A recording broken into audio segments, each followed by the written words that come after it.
microphone. Good evening. I will now call to order the June 2nd, 2022 Board of Education meeting and ask that Ms. Lori Little, President of the Burbank Council PTA, please come up and lead us in the flag salute. Good evening. Thank you. If you could all rise, put your hand over your heart. I pledge allegiance to the flag of the United States of America and to the republic for which it stands, one nation, under God, indivisible, with liberty and justice for all. Thank you for letting me, as my children say, voluntold you. Voluntel, yep. Your turn, Dr. Weisberg. We acknowledge this is going great so far, I think. We acknowledge the traditional, ancestral, unceded territory of the Chumash, Tongva, Fernandeño, Tatavaim, and First Nations on which we are learning, educating, and living. Thank you. Ms. Clark, will you please take the roll? Member Frittner? Here. Member Frittner is participating remotely. Member Agakanian? Here. Clerk Weisberg? Present. Vice President Ferguson? Present. And President Tappett. Present. Thank you. So this evening, in honor of Emilio Uriasti, which today marks the one-year anniversary, Saturday, June 4th, marks the one-year anniversary of the passing of Emilio Uriasti, beloved former principal of John Burroughs High School and the Burbank Adult School. In honor of Emilio and all that he gave to the Burbank Unified School District, and specifically to the Burbank Adult School, we ask that you join us as we unveil a plaque dedicated to his memory at 12:30 p.m. Saturday, June 4th. This is an informal gathering at the Adult School to remember our friend and colleague. Please feel free to join us in saying a few words, sharing a story, or just being present. Yes. President Tabbett, if I can ask for our next meeting if we could adjourn in memory of Lila Ramirez, Marcia Ramos's mother, who passed away recently. I'm sorry to hear that. Especially with Lila's history with our school district, I think it's an important story to tell. So if we can work on making sure that, especially the component as she interacted with the school district and what she did to bring this district forward, I think would be an important part of that tribute, and really an amazing message coming from this institution. Thank you. Thank you, Mr. Ferguson. Number 5, reporting on closed session. The board voted 5-0 to approve the settlement number 520-CV-01739-JGB-JHK. I hope I got those correct. Did you follow? Thank you. 6, adjustments to the agenda. Anyone have an adjustment? Also, I was having computer trouble earlier, so I'm not on Zoom. So if Mr. Frittner needs something, can somebody grab my attention? Thank you. Not leaving you out, Steve. Just I can't see you. And he'll be able to just comment too, and we should be able to hear him. Okay. You were asking about adjustments to the agenda? Yes. So just clarity, we do not have item 8 presentations or recognitions tonight. Okay. But I would like to move superintendent comments up. Dr. Paramo has some hiring announcements. All right. We can do that if my board's okay with that, or the rest, not my board, the rest of the board, sorry. Great. Items for future agendas. No one? Great, thank you. All right, number 8, presentations and recognitions. Dr. Hill, Dr. Paramo. Yes, good evening, President Tabbett, distinguished board members, Superintendent Dr. Hill, district staff, and members of the audience. We have been looking for a new principal for Dolores Huerta Middle School, and I am extremely pleased and proud to announce that the new principal is one of our very own, Mr. Kenny Knoop. Kenny, if you can come up.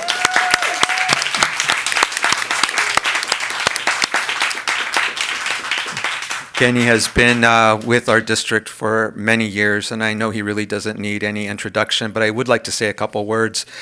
I've had the honor and privilege of working very closely with him, coaching him, mentoring him, along with many of our district staff, and to see him perform today and excel in his interview was just incredibly proud moment for me and for the rest of the staff. He does so many things really well. The things that stand out for me is his incredible detail to follow through, his accountability, and his crazy people skills. He's got really good people skills. I think that we have a good match here, and I think that there are going to be a lot of people very happy. So with no further ado, I give you Mr. Kenny Duke. Thank you, Dr. Promo. President Tabbitt, School Board, Dr. Hill, Executive Board. I can't express how happy and excited I am. I'm really trying not to cry here.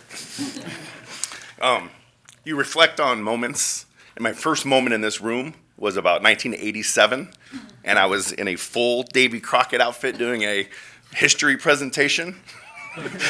So I was going through all those memories of when this journey began. And we talked about how it doesn't begin at the interview. It begins 40 years ago when I started kindergarten. But just Huerta itself, I went to Huerta. I love that school. I taught there for almost a decade. I met my beautiful wife, who was an instructional assistant there, as we crossed paths as she moved on her way to Burroughs to work and I came in. Our two older children both went to Huerta. Young Kennedy here is going to be in first grade next year at Edison, who will be also attending Huerta. So I have a lot of stake in this. I want this school to be absolutely perfect, and I want the momentum to be positive. Like I said earlier today, this is it's not a job for me. It's more like a family business. This is what we do, and I don't go to work every day. I don't do this as a living. This is who I am, and I just want to thank everybody in this room for giving me this opportunity. Thank you.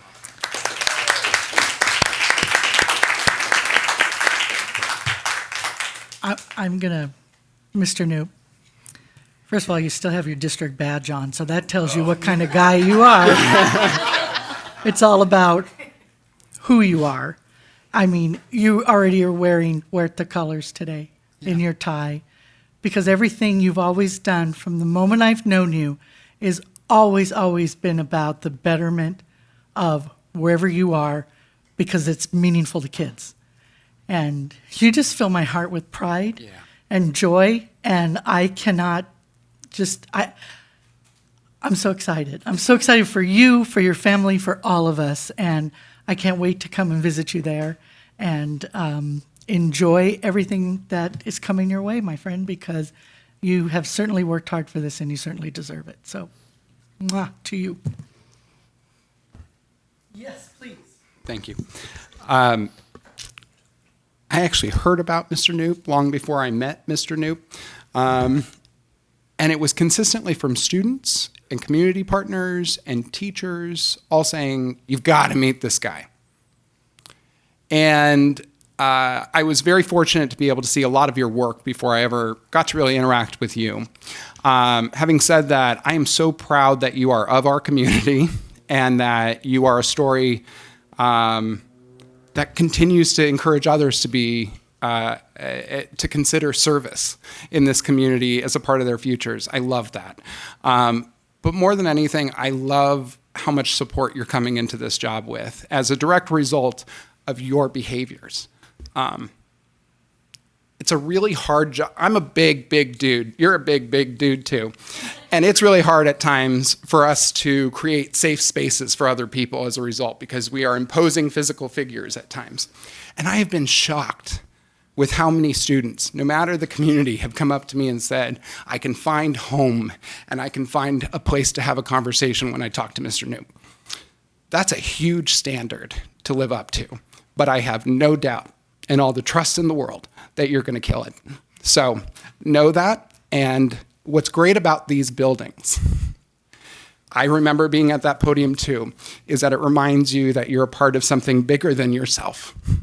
And you are such a big part of our future. So just thank you. Excited for you. Congratulations. I'm not a big dude, but it's rare that when I'm a year and change into my role here, but it's rare that you hear only positive things about people, which is true in everything I've heard about you. So I know COVID has made it hard for me to get to know everybody, but I am so excited to work with you and to support you and to celebrate all the successes I know are coming your way and coming the way of Huerta. So just huge congratulations. I feel like we are so lucky. The district is so lucky, and I can't wait for what's next. Thank you. Well, I used to be a big dude, but now, Presence. There. thank you. Well, principal, being a principal is something that, growing up, I had the most respect to teachers, but also the principals. But I think it's a job that a lot of people don't understand how difficult it is, But, I think not only you're going to do a wonderful job, but I always remember the first time we met and how friendly you were. And there are certain people that you remember first time you met them, and you'll never forget that smile and how open and welcoming they are. So congratulations. I know you're going to do a wonderful job. And, we need more smiles like you around the world and in our community. So thank you for being who you are, and congratulations to your family, Mr. Principal.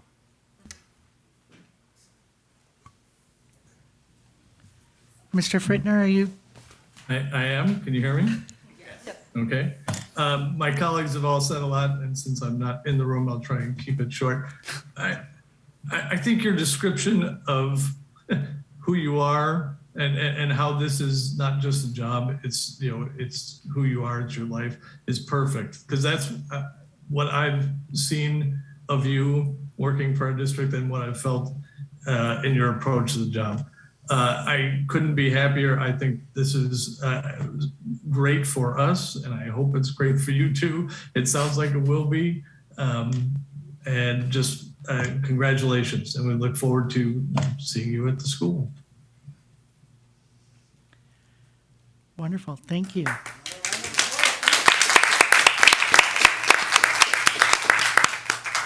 Kennedy, you get to go home pretty soon now. That's good, right? That's why she clapped. President Tabbitt, I do have a couple other announcements, if Please. that's okay. I am pleased to announce that we were able to fill the position of Director of Burbank Adult School and the FACS program. And our new director, his name is Juan Noguera.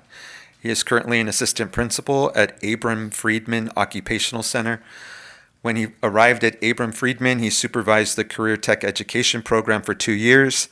And for the last 2 years, he's overseen the English as a Second Language program. Juan was born in Nicaragua, and at an early age, he had to flee Nicaragua due to a civil war and came to start a new life in the United States. When he came to Los Angeles, his brother told him, "You have to learn English first," and he enrolled in an ESL program at Evans Community Adult School. He studied ESL, completed high school, and graduated from college. After graduating, he eventually became a teacher assistant, a teacher, then an ESL pathway advisor at Evans Adult School. Since then, he has done research for the American Institute for Research in Washington, D.C., and received the Calco Excellence in Teaching Award, the UTLA Platinum Apple Award, and Administrator of the Year in 2019 with LAUSD.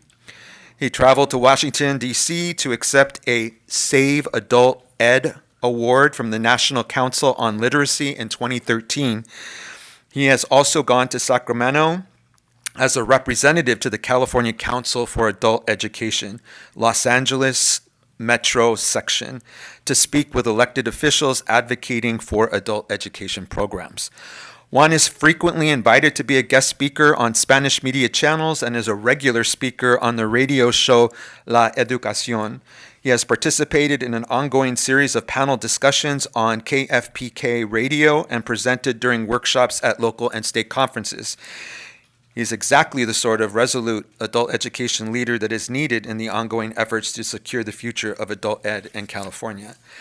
Juan works two nights out of the week in the evening, and so he could not be here today, but I look forward to presenting him to you in the very near future. He is so excited. I've been able to speak with him over the last couple days, and he's very excited to be in Burbank and really excited to start his new position. Mr. Ferguson. Yeah, and he's a resident of Burbank, so that's also. Oh, The whole board's paying attention now. There you go. So It's really amazing. I am really, first of all, Caliber sounds phenomenal, all very, very exciting.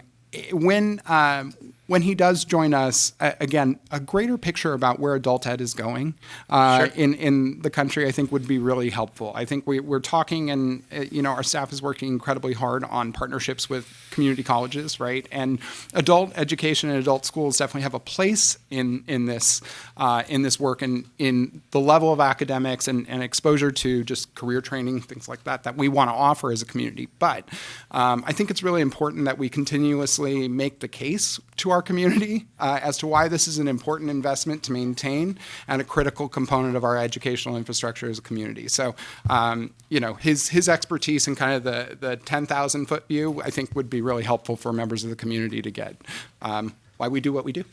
Yes, sir. Thank you. good point. Thank you. What else you got for us? One Dr. last Perlman? announcement. So, with the promotion of Miss April Weaver to the principal of Monterey High School, it left a vacant position for the assistant principal at Monterey. And one of our very own, Mr. Edwin Taylor, who is at Dolores Huerta Middle School, was very, very interested and passionate about being at Monterey High School and has asked to fill in that position. And April Weaver could not be more excited. So I'm here to announce that Edwin will be joining April at Monterey High School. Yes. Thank you. You're welcome to come up with all kinds of fun, good news like that anytime you want. Thank you. Yes, there you go. We can add to it. All right, thank you. Okay, we will go to number 9, reports from the board. Wait, I'm sorry. Sorry, I just have a quick question. So we just announced a new principal at Huerta, and now we're announcing one AP down at Huerta. It's our intention to have that AP position filled before the beginning of the school year, correct? Correct. We have done one round. We created an assistant principal pool this year because we have a couple assistant principals. We have one round with that. We're going to do a second round of interviews to start to match with some of the vacancies that we have. Thank you. Thank you to the superintendent. I just want to make it clear to the public. We are setting Mr. Knoop up for success and not just saying, welcome, we're going to take half of your administrative support. So thank you very much. Just wanted to make sure on that front.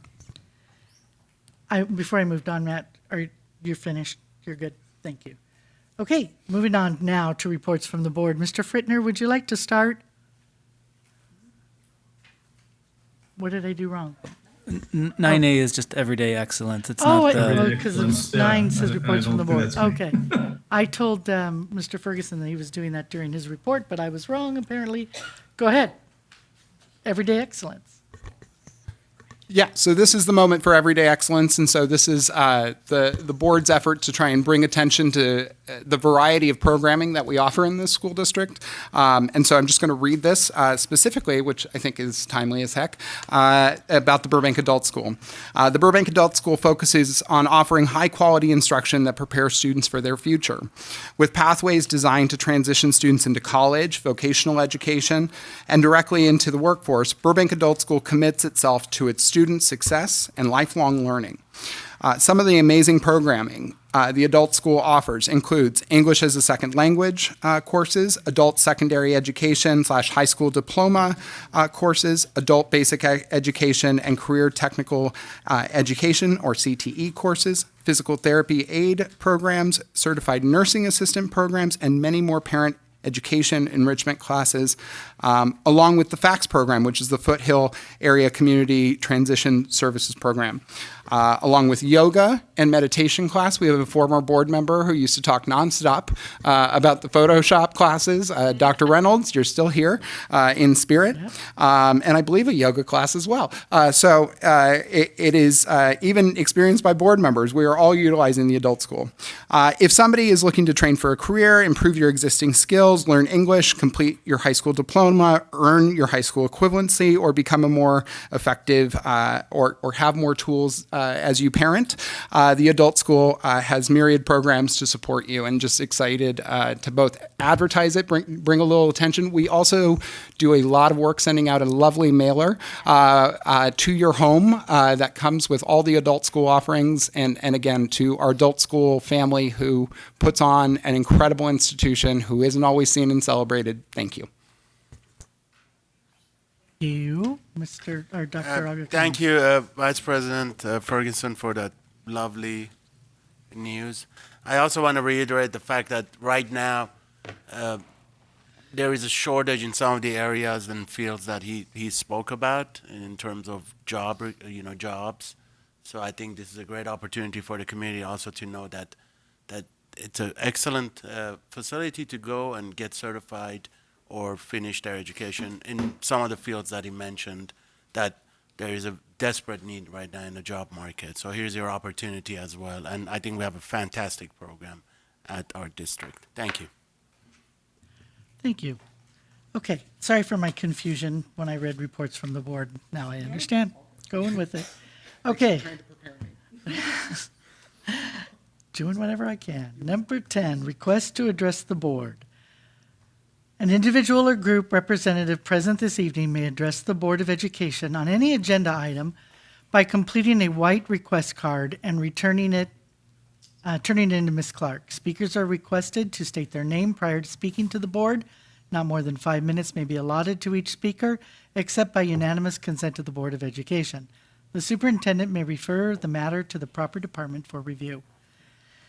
The district is providing alternatives to in-person attendance for viewing and participating. Any individual or group representative may address the Board of Education on any agenda item or subject within its jurisdiction during one of the 3 public comments sections.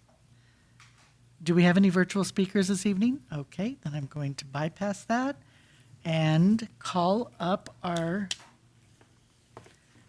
let me just ask a question. Catherine Fagnani. Hi, sweetheart. Do you mean this to be a white card? Because that's for the first section. I just want to be able to call you. I brought a white card, and then she said I needed a blue one. Okay. Got it. So you're going to have to stick around unless, Madam President? yes. I'll ask that we combine, if without the objection of my colleagues, that we combine both periods of public comment due to the low number of cards that we've We received right only now. have 2, so that's wonderful. Okay. So you don't want to hang out here with us the rest of the evening? I have the flu, so I can't really hang out anyway. I was just messing with you. It's okay.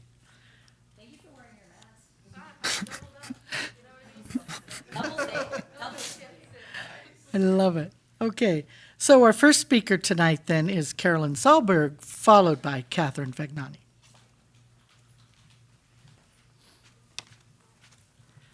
I didn't want you to have to follow Catherine, I know, I Carolyn, don't so want you to. went first. Good evening, school board, district staff, superintendent. Thank you for giving me the opportunity to speak this evening. My name is Caroline Solberg, and I'm speaking on agenda item 11C. A friend of mine recently moved to another state, and she was texting me and saying, oh, my kids got this, and my kids have that, and they go to elementary and middle and high, and all these great things. And finally I texted her back, and I said, do you have any idea how many students are in this district and what the annual budget is? And she said, let me check. And a few days later, she came back and she said, it looks like they get just under 23,000 per student. And I said, okay, Burbank gets, I don't know, maybe 8,000 or 9,000 per student. So that pretty much would explain our conversation. And it's clear that funding matters. And I've learned this through the LCAP meetings and through Ed 100, and I still don't understand it all, but I'm trying. Have visual aids. This is, and I've emailed you, the number of students, approximately, that are identified in different subgroups in our district. And this is the funding for those subgroups.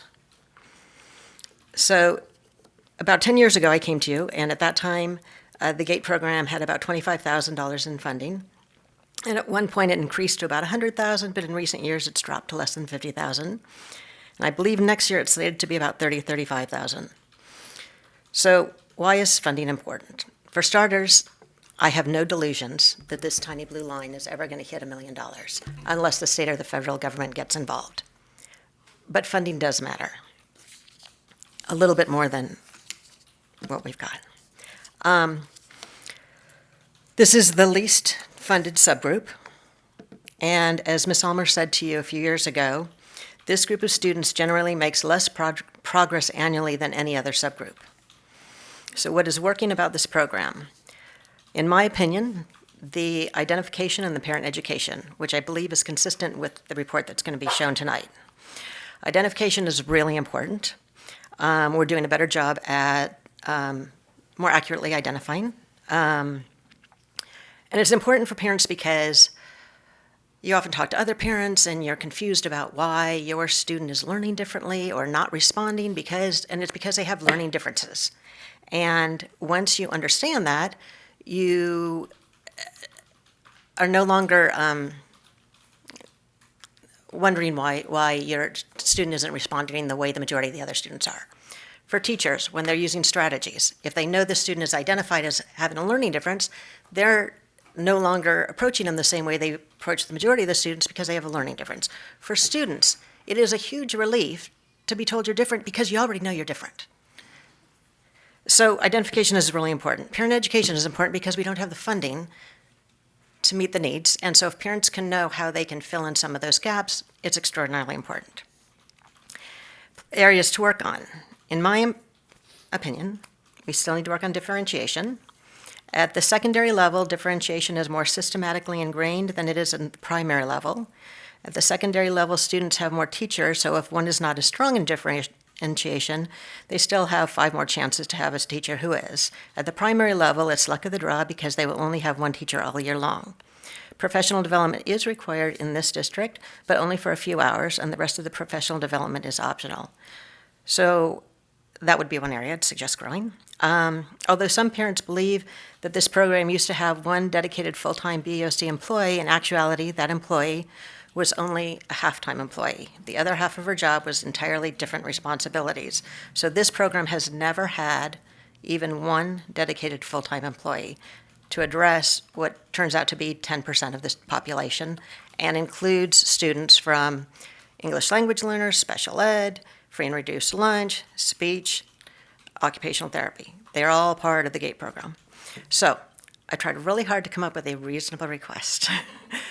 What I feel is, my request is for next year that you consider having 2 .2 positions, a .2 position at the primary level and a .2 position at the secondary level. I hope you'll consider my request. Thank you for the opportunity to speak. Thank you.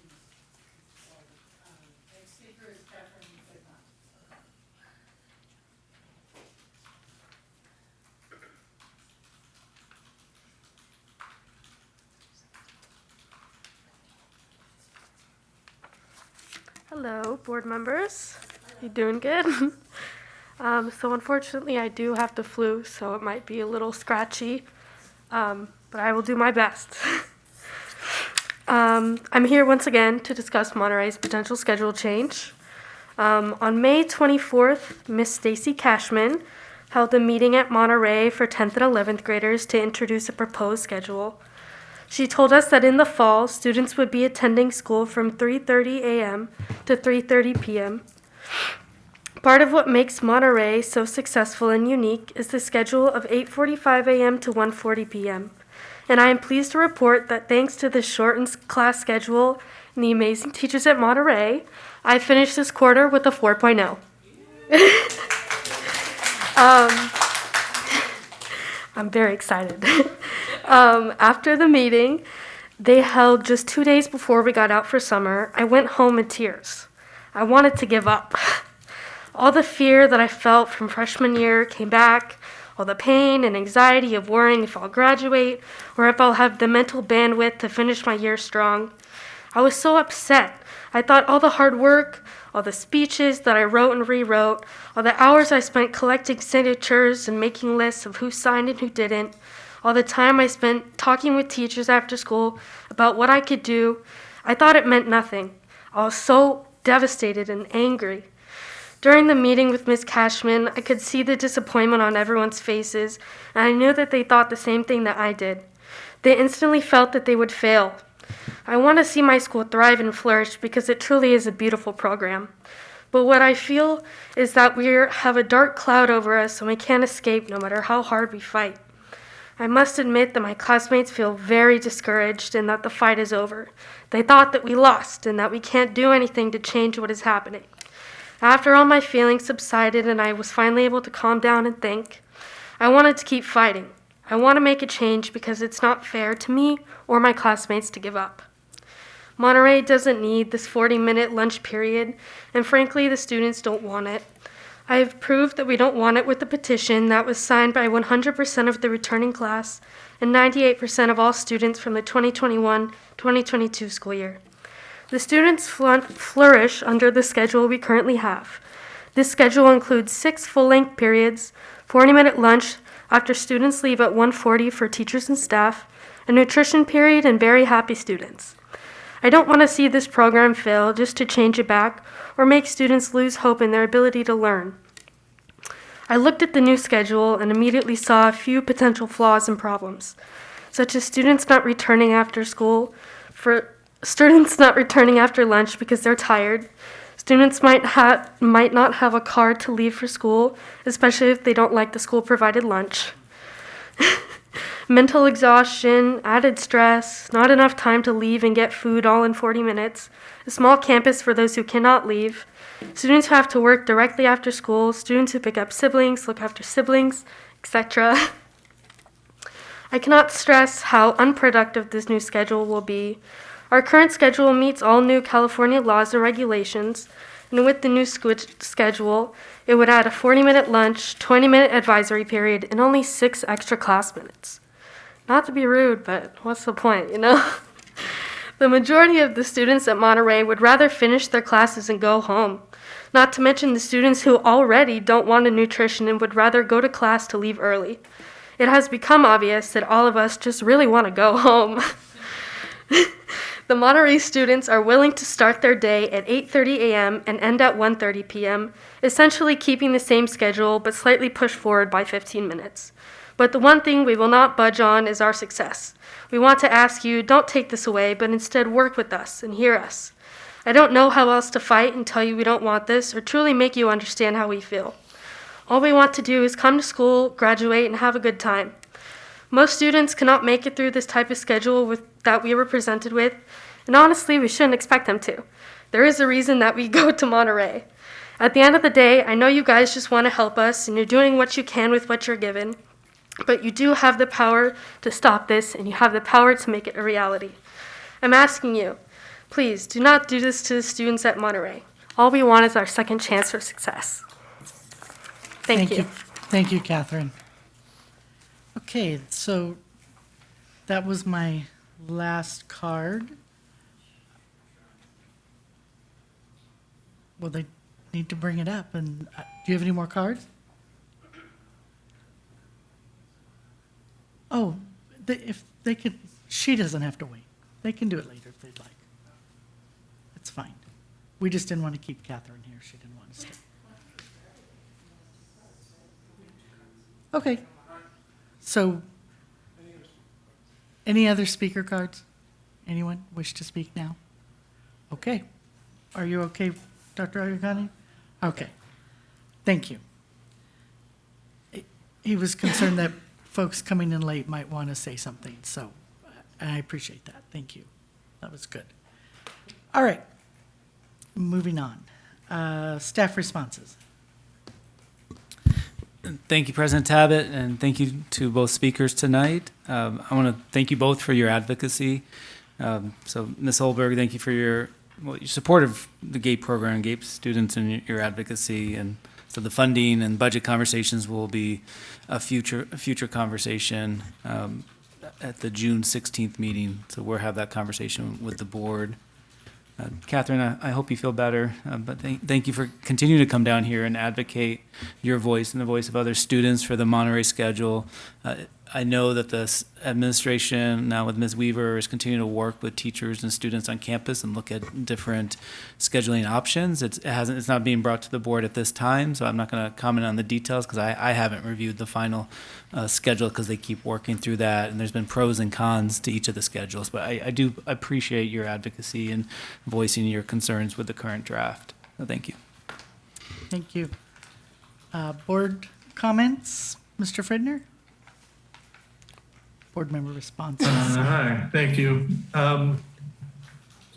Thank you to both speakers for coming down. Ms. Solberg, you've been maybe the most vocal advocate for the GATE students and the GATE program in the community, in the district, and we truly appreciate that. I think both suggestions are worth considering, and as the superintendent pointed out, the budget discussion will be at the next general meeting in 2 weeks, but hopefully we can find a way to maybe to add that, the point to. But we'd certainly like to support the GATE program more. We have struggled in that in the last few years, and as you pointed out, mostly budgetary.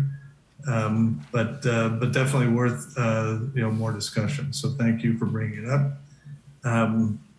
Ms. Fagnani, thank you again for coming out. We appreciate both your thoughts on the subject and your determination to be heard on behalf of the Monterey students.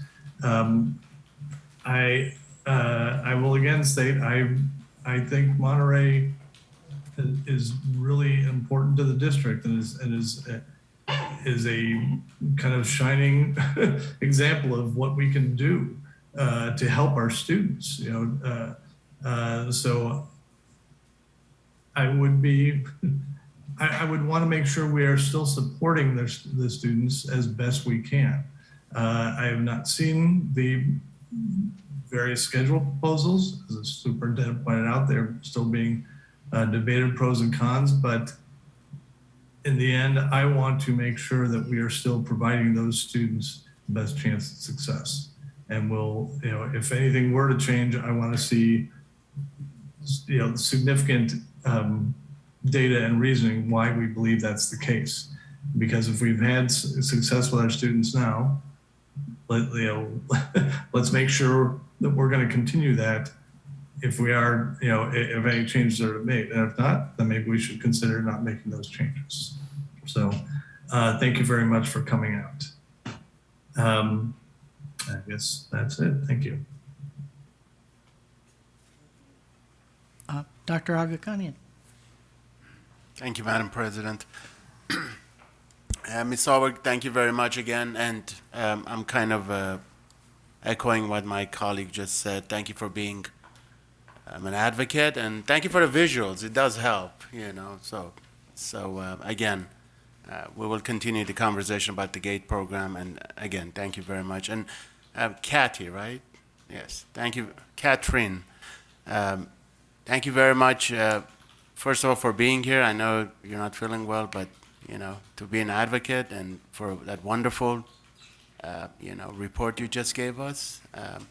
I agree with my colleague. We're going to make sure that, we're going to look at the data and make sure we have the best interest of all of our students at Monterey. So thank you very much, and keep on advocating and fighting. Thank you.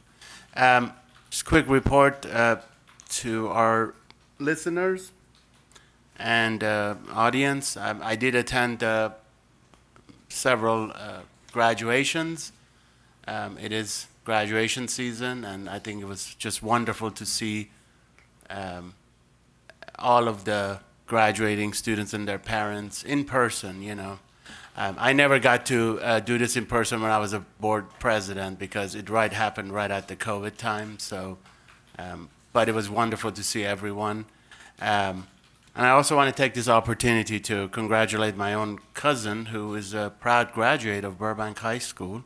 Paulina, if you're listening, She just finished Cal State Northridge in an accounting major, and she's going to continue her education as a CPA.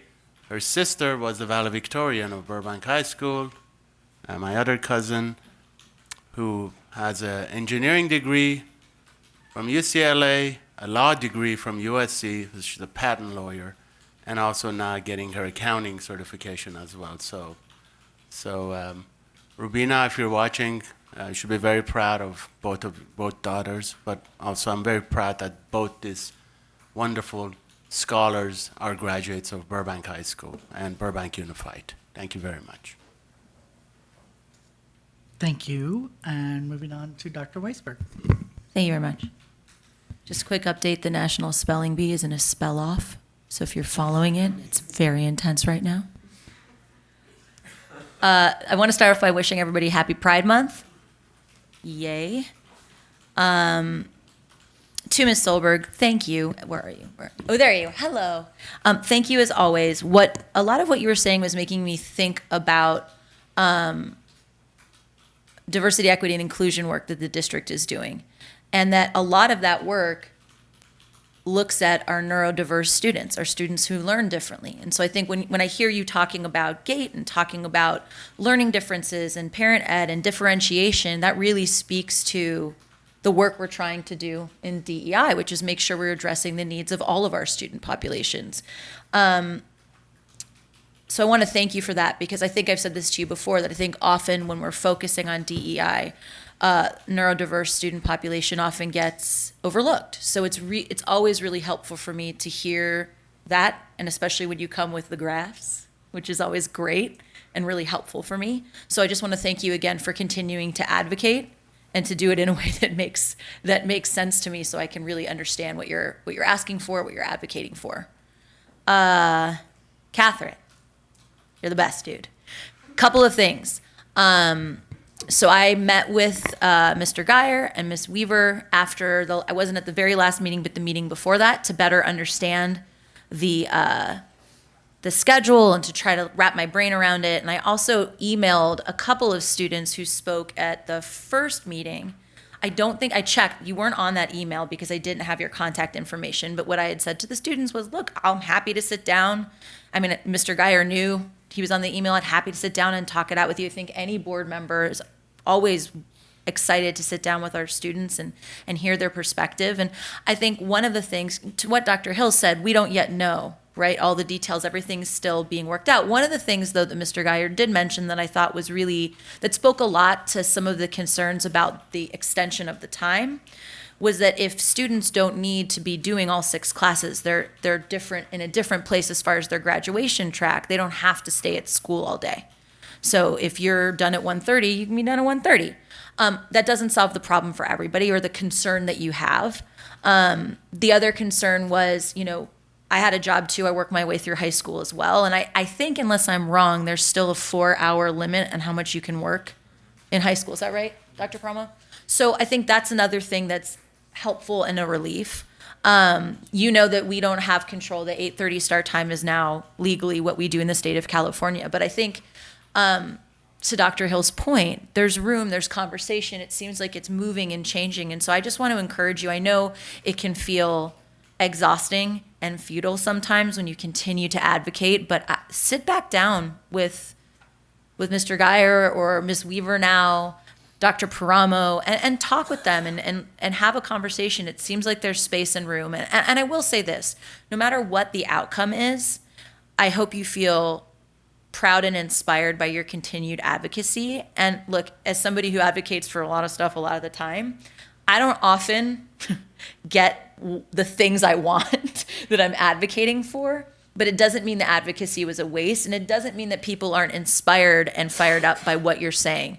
One of the things I think we've learned from this is, what could we have been doing differently about communicating the schedule changes with our students, right?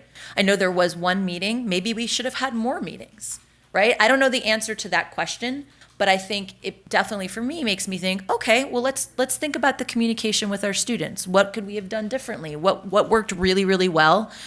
So this kind of feedback, no matter what, is going to help the process. It's going to help you, help all the students that you're advocating for. So I just want to encourage you to keep coming back, even when it feels like there's no point. There's always a point. Change is always going to be made, even if it's small and like annoyingly small and not what you might want. But I speaking for myself, but I think I can speak for the board. The advocacy from students at Monterey motivated me to sit down and talk with Dr. Geyer, right? And hear about ask a bunch of questions. That's big. So I want to thank you for your continued advocacy. I hope I see you back here with something new or the same thing. But please know your concerns are heard. I know Dr. Paramo listens and he integrates them into the conversation. So you have a lot of people up here really invested in finding ways to make sure that you feel like your concerns are reflected.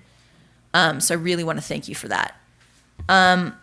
The last thing I did want to do very briefly is I just wanted to, I know for many of us, I would assume for all of us, the news of Uvalde is still weighing heavy on all of our hearts and all of our minds. And I wanted to just take a minute to read the names of the lives that were lost. I think it's an important it's an important thing to do that. And it's an important thing that we continue to challenge our elected officials to put the safety and lives of our students and our teachers and our staff ahead of the needs of the gun lobby. And right now, we're just not seeing that. We live in a city that has 17 gun stores. We are the number one place, I looked this up, in Los Angeles County to purchase weapons. Burbank. There's no reason for it. I have been part of an unofficial working group with Councilmember Schultz, so I did want to share really briefly some of the things that we spoke about.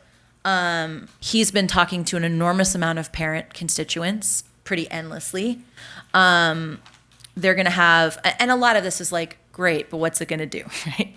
They're going to have a study session this summer. They are putting things into action. So I do really want to encourage people to either listen or attend City Council next week. I think they're going to be putting forward and talking about some really important measures that will go a long way towards addressing, I think, our very valid concerns about gun safety and gun control here in Burbank. So I want to encourage people to reach out to your city council members, to advocate, have conversations with them, and let them know how you feel.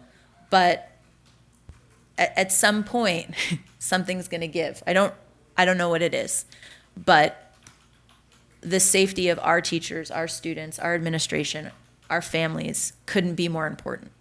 So I'm just going to take a second to read their names. McKenna Lee Elrod, 10. Layla Salazar, 11. Miranda Mathis, 11. Nevea Bravo, 10. Jose Manuel Flores Jr., 10. Xavier Lopez, 10. Tess Marie Mata, 10. Rogelio Torres, 10. Eliana Eli Amaya Garcia, 9. Eliana A. Torres, 10. Annabelle Guadalupe Rodriguez, 10. Jackie Cazares, 9. Uzziah Garcia, 9. JC Carmelo Luevnos, 10. Maite Yulena Rodriguez, 10. Jayla Nicole Silguero, 10. Irma Garcia, 48. Eva Morales, 44. Emery Jo Garza, 10. Alexandra Lexi Anaya Rubio, 10. Alethea Ramirez, 10. May their memories be a call to action.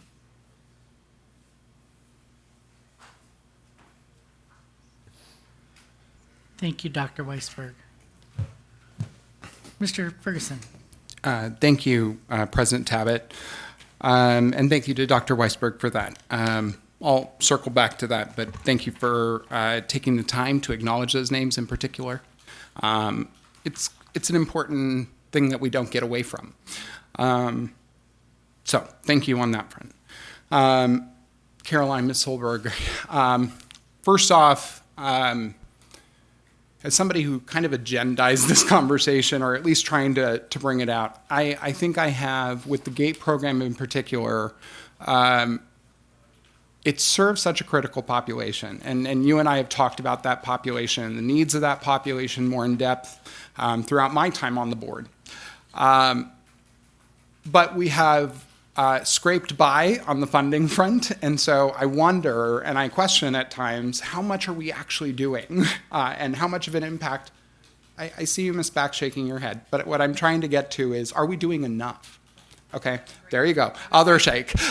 So what I don't want us to do is write a $5 check to a $10 problem and call it a program. And that is what we've had to do because of financial constraints that are very real.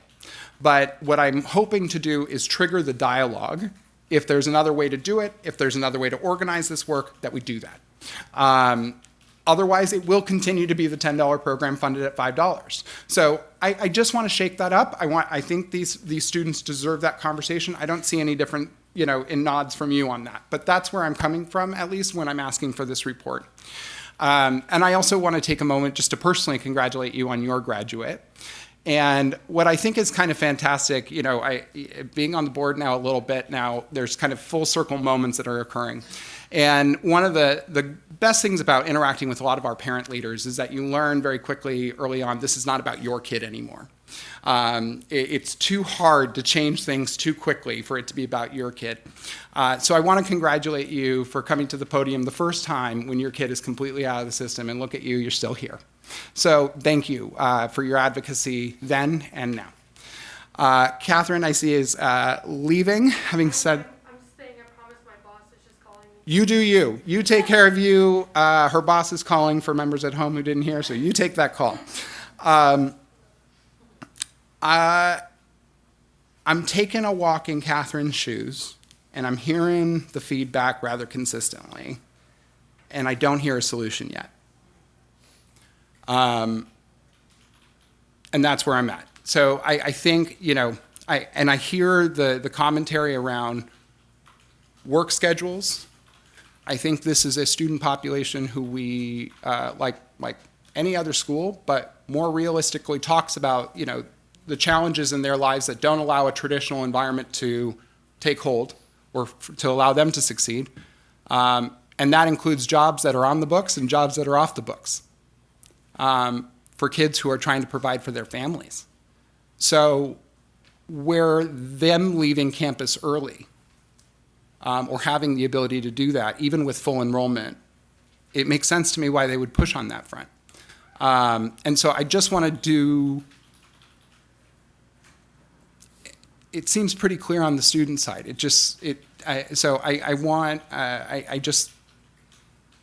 Forewarning, if we can shake it out, this has always been the model for the kid who doesn't fit the traditional learning model. And so if the students are pushing back and saying, hey, this is what keeps us unique, this is what keeps us great, and we're going, but we have to because of state law and there's really no flexibility in that. Worry about that a little bit. So that's just feedback on that front. But I want to thank Catherine for her efforts. It's very clear 4.0 logic on display when you're speaking, and I'm just seriously proud. And again, I can give you the speech, you can win this, you can lose this, right? And I think you've dealt with that. You've managed that fear, right? Now it's about making the best case possible. And I will say, you are. I think it's the job of leaders to create other leaders too. And you're bringing one side to this story. Elevate others and help this administrative team find a place home. I think you're doing a great job of trying to find the middle ground and stating what the priorities are. Help that. Help that along. These are folks who, despite big titles and degrees and honorary and all that, they care. And when you're a partner at the table. So just take advantage of that and not, win, lose, draw. You already know that. But activate. So congratulations on that front, and we're going to continue to track this. On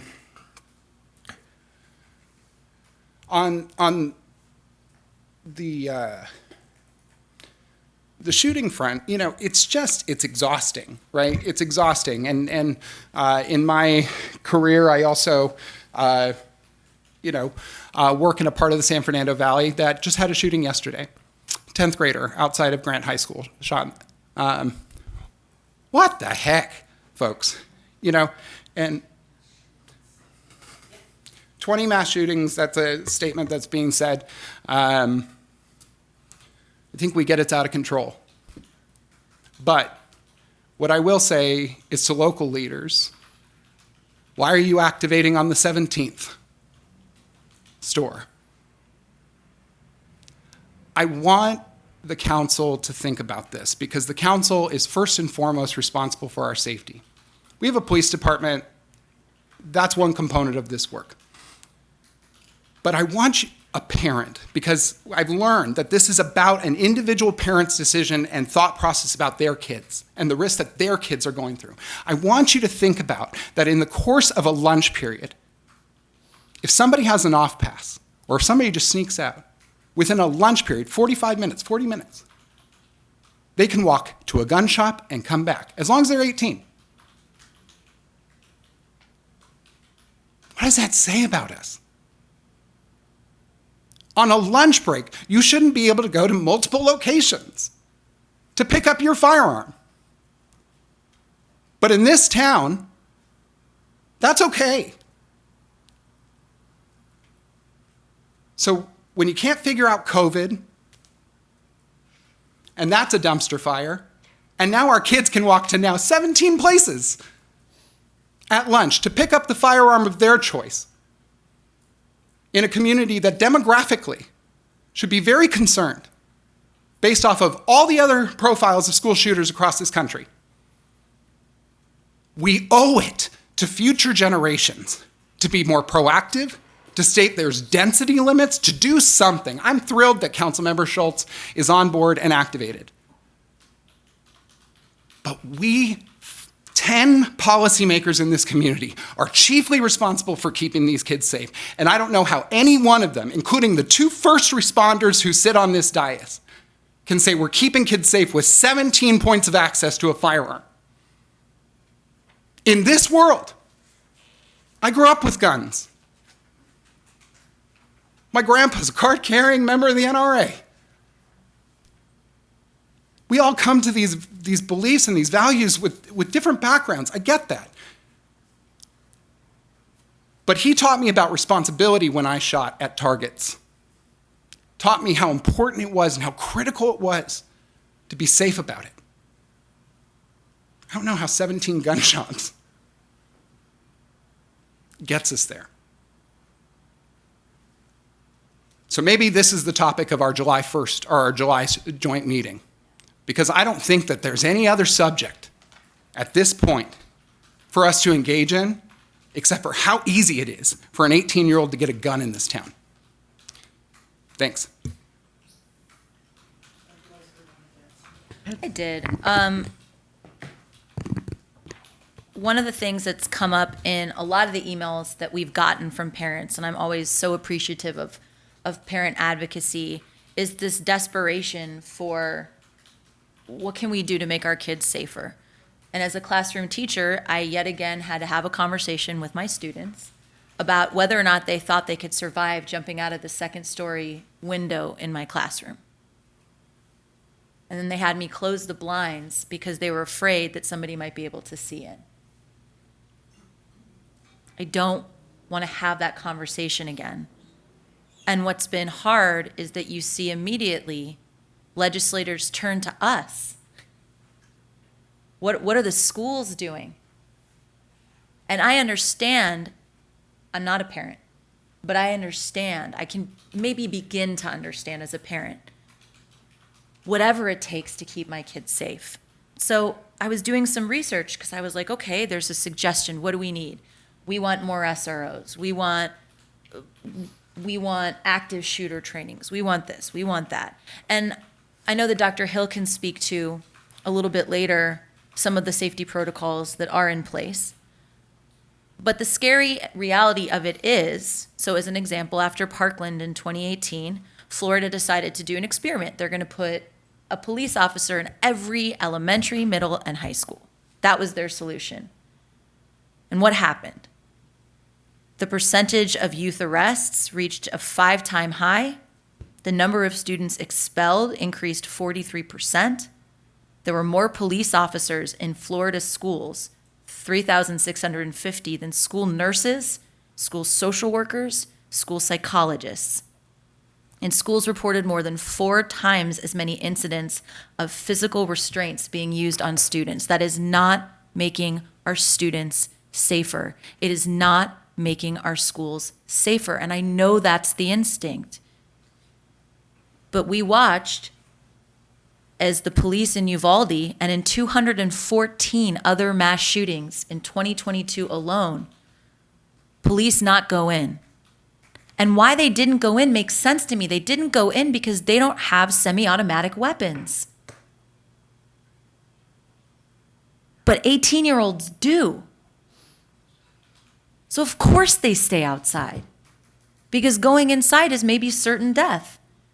And what are the answers that we get? Armed teachers, right?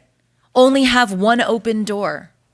The answer is never legislate this. The answer is never create laws that keep us safer. The answer always comes back to armed teachers, active shooter drills for kids. And let me tell you, if you look at the statistics over that, active shooter drills cause enormous trauma to students.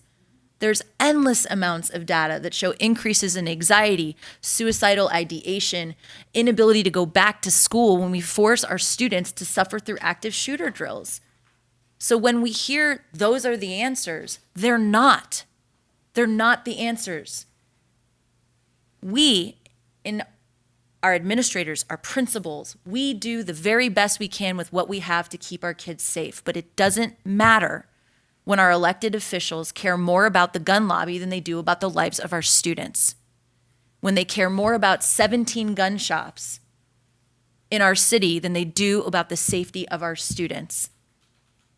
So when people are looking for solutions, and I know we're desperate for solutions, please beg our elected officials to make the decision to actually keep us safer.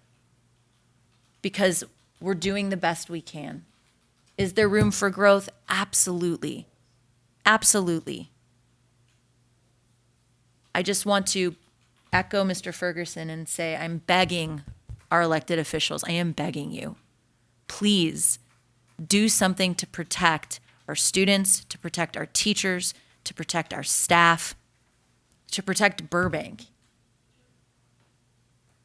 You're fully capable of doing it, and we need you to. We need you to step up in this moment.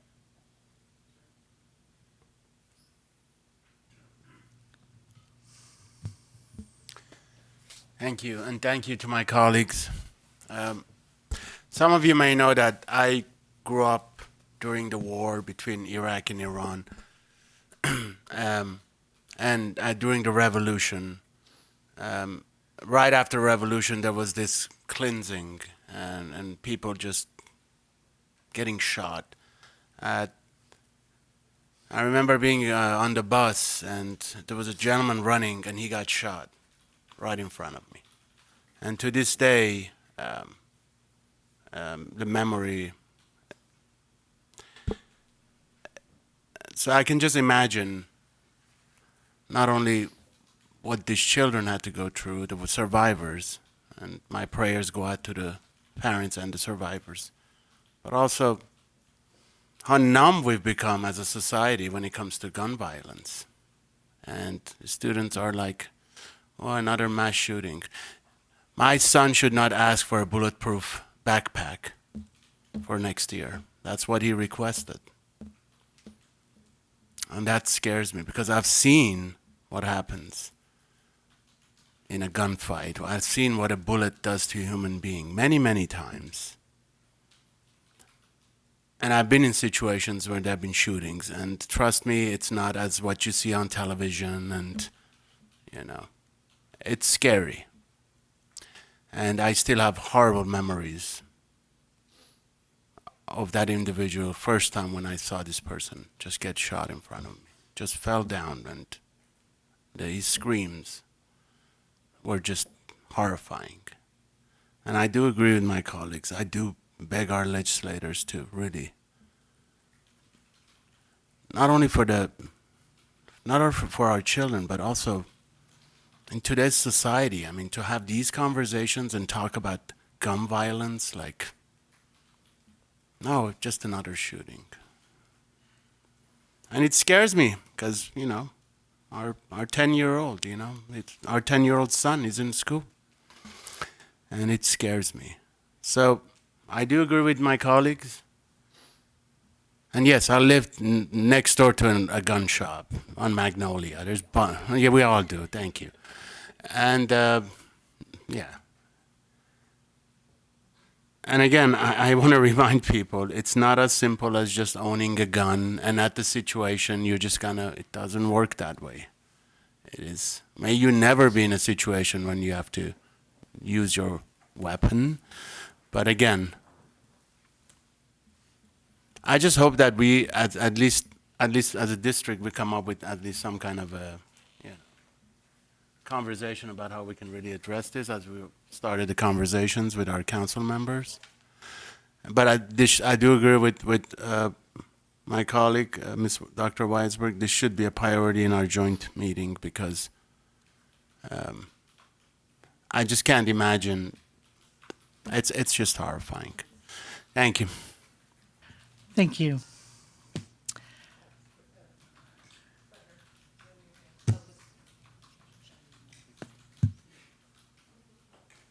Sorry, just wanted to. My colleagues have really been eloquent on this matter. And I'm sorry I didn't bring it up earlier during my first speaking time. I'm, as you're aware, I'm not in Burbank right now. I'm in Austin, Texas. And it's very difficult to be here. It's a necessity at the moment, but people are going about their lives doing what they need to do. But I know that less than 2 miles away is the state capitol and the governor's mansion, and where the people who, unlike some of the legislators in our state, refuse to recognize the reality of the link between guns and gun violence. We are, of course, going to do as much as we can to make our schools safe. We'll continue to look at options. I totally agree with what Dr. Weisberg had said, that it sounds great to put armed guards in every school, but it is not the solution. If you look at most of these shootings, there have been armed personnel that didn't stop the shootings from happening. And it has very negative consequences for a great deal of the students at those schools, especially minority students. We could make our schools impenetrable if we had the money, which, you know, we don't. But if you do, then they're called prisons, not schools. Because those are really the only buildings built to specifically constantly keep people out. Schools are more of a community thing, you know, where parents volunteer, you know, and people do come and go, and we have to. I'm not saying we won't do it when we can, but we don't want to create an environment that just closes, it shuts our students down. And I really feel like after every one of these shootings where they turn to say, what can the schools do, is a bit like victim shaming. Because again, it doesn't recognize the reality of the number of guns and the availability of guns and the gun violence. And until something changes on that front, we are always going to face this. And by the way, as we know, it's not just schools. Pretty much nowhere is safe. Houses of worship, grocery stores, movie theaters, while we were in the meeting tonight. There's been another shooting in a church. I'm sorry, I can't remember where, but I saw the headline come up. 3 people killed.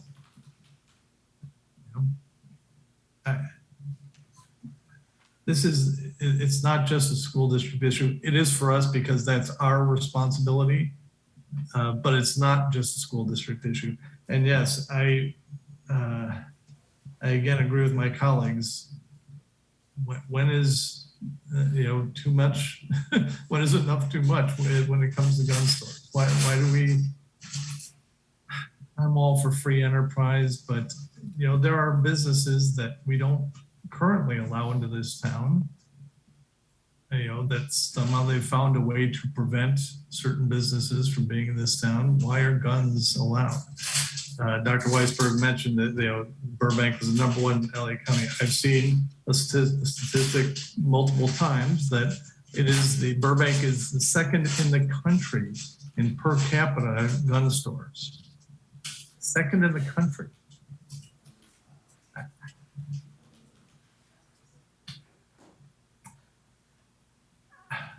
I've seen a meme multiple times that has come out again after Uvalde that people said the gun control debate ended after Sandy Hook because if people weren't going to get emotionally upset about children dying, then it was never going to happen.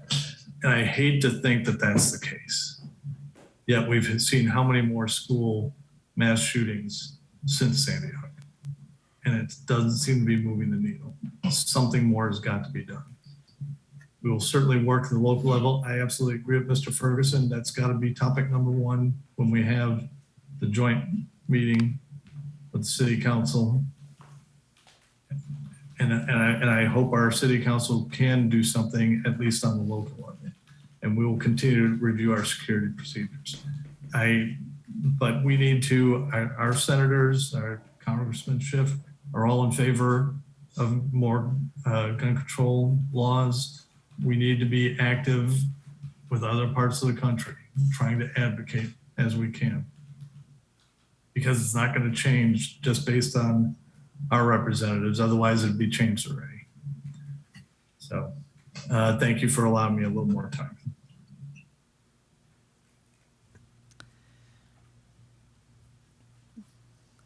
I was going to take the easy way out tonight and not talk about this issue, but I just sat here getting angrier and angrier and angrier because I don't even know how to start this because none of it is a good conversation, but I wasn't raised with guns. I'm not comfortable around guns. I just don't see the need for guns except as there's a Second Amendment, and I'm a believer in the Constitution that says we have the right to bear arms.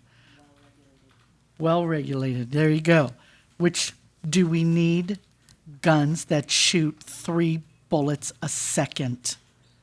Really? And that's the average citizen can walk in and buy that? And the well-regulated militia, doesn't have those kinds of guns to protect us? Seems a ridiculous comment on the United States. And I love my country. Don't misunderstand. But there's something about Americans, and I don't know what it is. I'm not a psychologist. I've never studied it.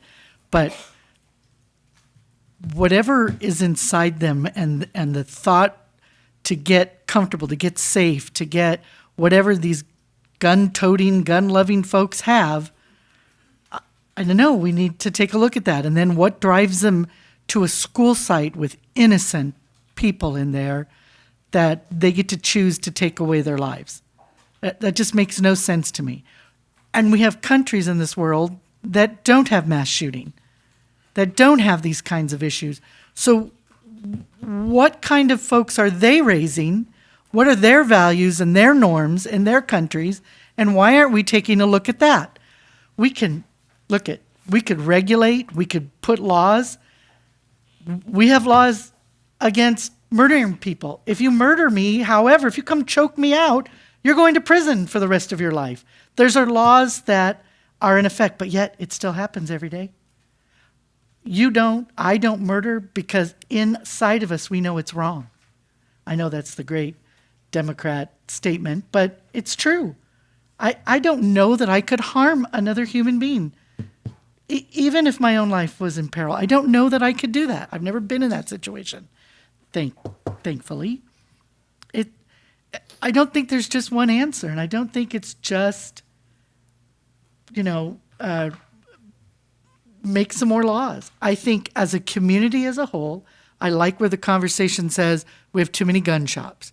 If you can't get a gun, it reduces the amount of situations that we could have with a gun issue. Great.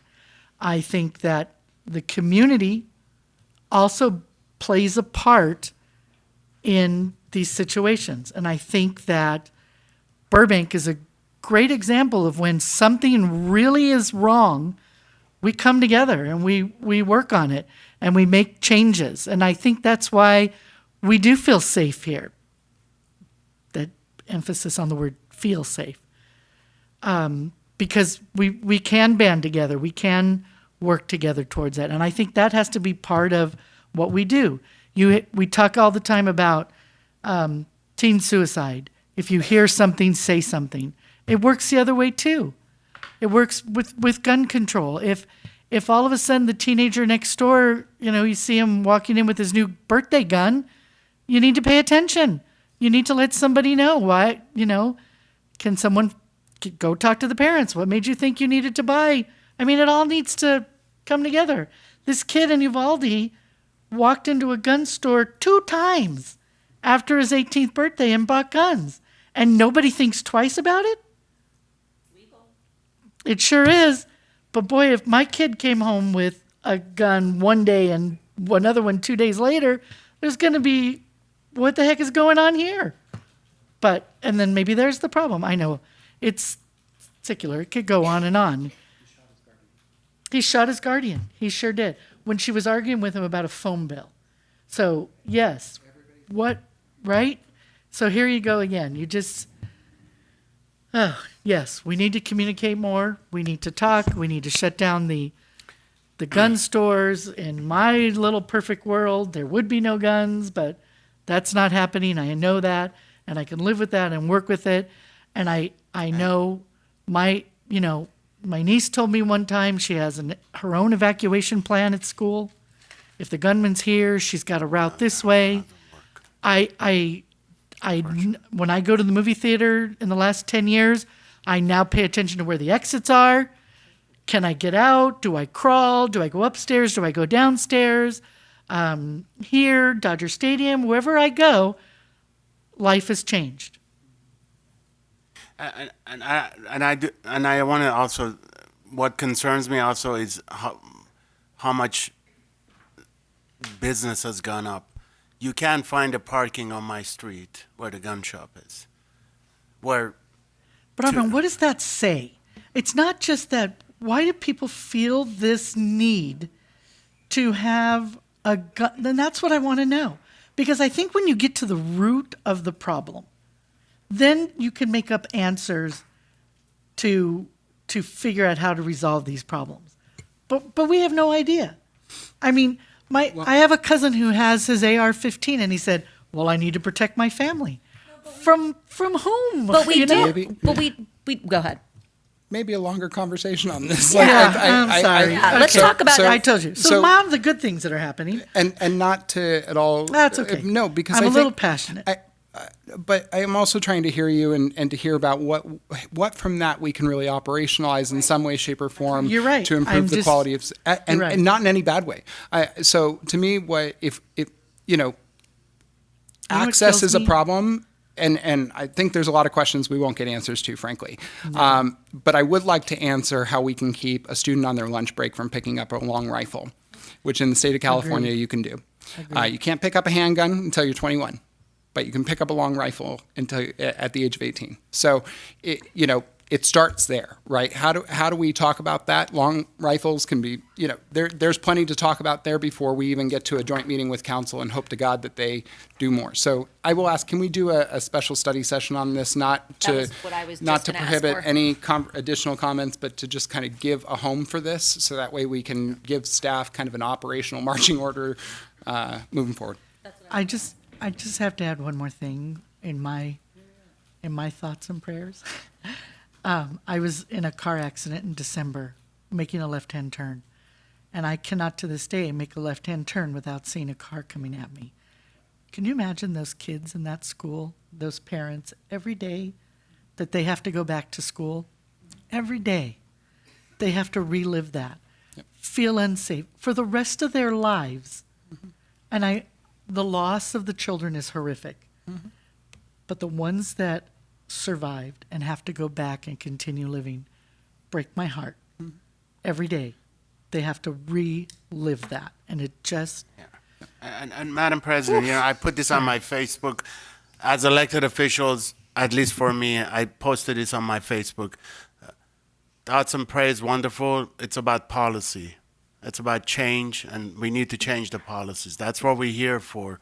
Because to answer all your questions, that's $1 million question. People don't know why as a society. There are societies, our neighboring country has more weapons than we do, and you rarely get any murder cases once in a while. But I think for us it is important to talk to our colleagues and bring forward policies that really address this. And also talk about the reality of what you just talked about. Why do we have and why do we allow to have so many businesses that are in the business of selling guns in Burbank. But I do want to thank my colleagues because, again, may you never experience, what some people like me have been through. It's horrifying. okay. I do have some things to say to Mrs. Sahlberg and Catherine, if I may go on a minute. I think you both brought up a similar problem, the bane of education. Really is that's a terrible word, we place 30 students, give or take, 24 students, let's say. I don't want anyone to freak out thinking we have 30 students in 26 students in a class, and they all learn differently. I mean, that's one of the hardest parts of teaching is figuring out how I teach 24 different learners the same subject in the same 50-minute class period and be successful at it. And even private schools, I'm sure, have the same situation. Because at the end of the day, there's only so much money and so much ways you can break things up. And Mrs. Sahlberg, you brought up, differentiated education or instruction, and that is vital to those all kids, not just gate kids, but all kids, because we all learn differently. And maybe if we looked at that perspective, if our budget didn't work out to have more gate director time, that we look at instructional strategies and more,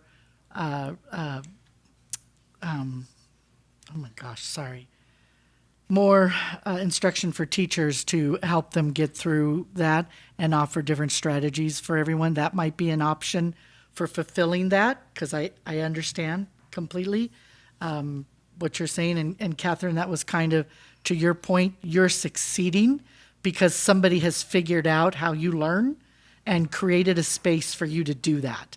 And I think it's important for all of you, for both of you, that that's something that we strive for, that we work on, that we place it in importance for all kids that pass through our doors every day.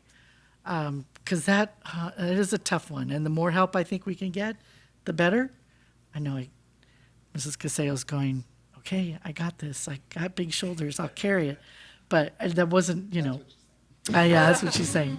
That's what she was nicely saying. It was the other stuff. No. I just think that I think that you're right. There's more that we could do, but that's been the bane of education forever. Since I was thinking about, as you were speaking, that one-room schoolhouse where 10 kids show up from 5 to 18, and the one teacher has to teach all of them at their level. You know, we've just expanded on that as our population has grown and cities have densified. We place all those kids in one school or, you know, a series of schools. So it's difficult, but I think that that's something that we could focus on. And both of you, thank you for coming up and speaking. It's important that we all hear from you. And thank you, Mrs. Hallberg, also for putting in an email so that I could actually see your graphics right here in my computer better. I appreciate that. Last week, I don't know, for me, and I'm sure my colleagues enjoy it too, graduations are just the best time of year. Congratulations to all of the graduates. Thank you so much to the principals and administrators and custodial people, fifth grade teachers, who really knocked themselves out for graduation time. Putting the performances or graduations together, coordinating with, you know, all kinds of folks to make that hour and a half, 2-hour event spectacular. And there is nothing in this world like watching a high school graduate standing in line and walking towards you. I mean, they're so beautiful. The looks on their faces, they're radiant. Like, I've done this. 13 years, 9 years, 6 years. They're just so excited for their accomplishment. And you just feel the hope and the just the goodness radiating out of all of them. It is such a special time, and I'm so thankful that I get to be a part of that.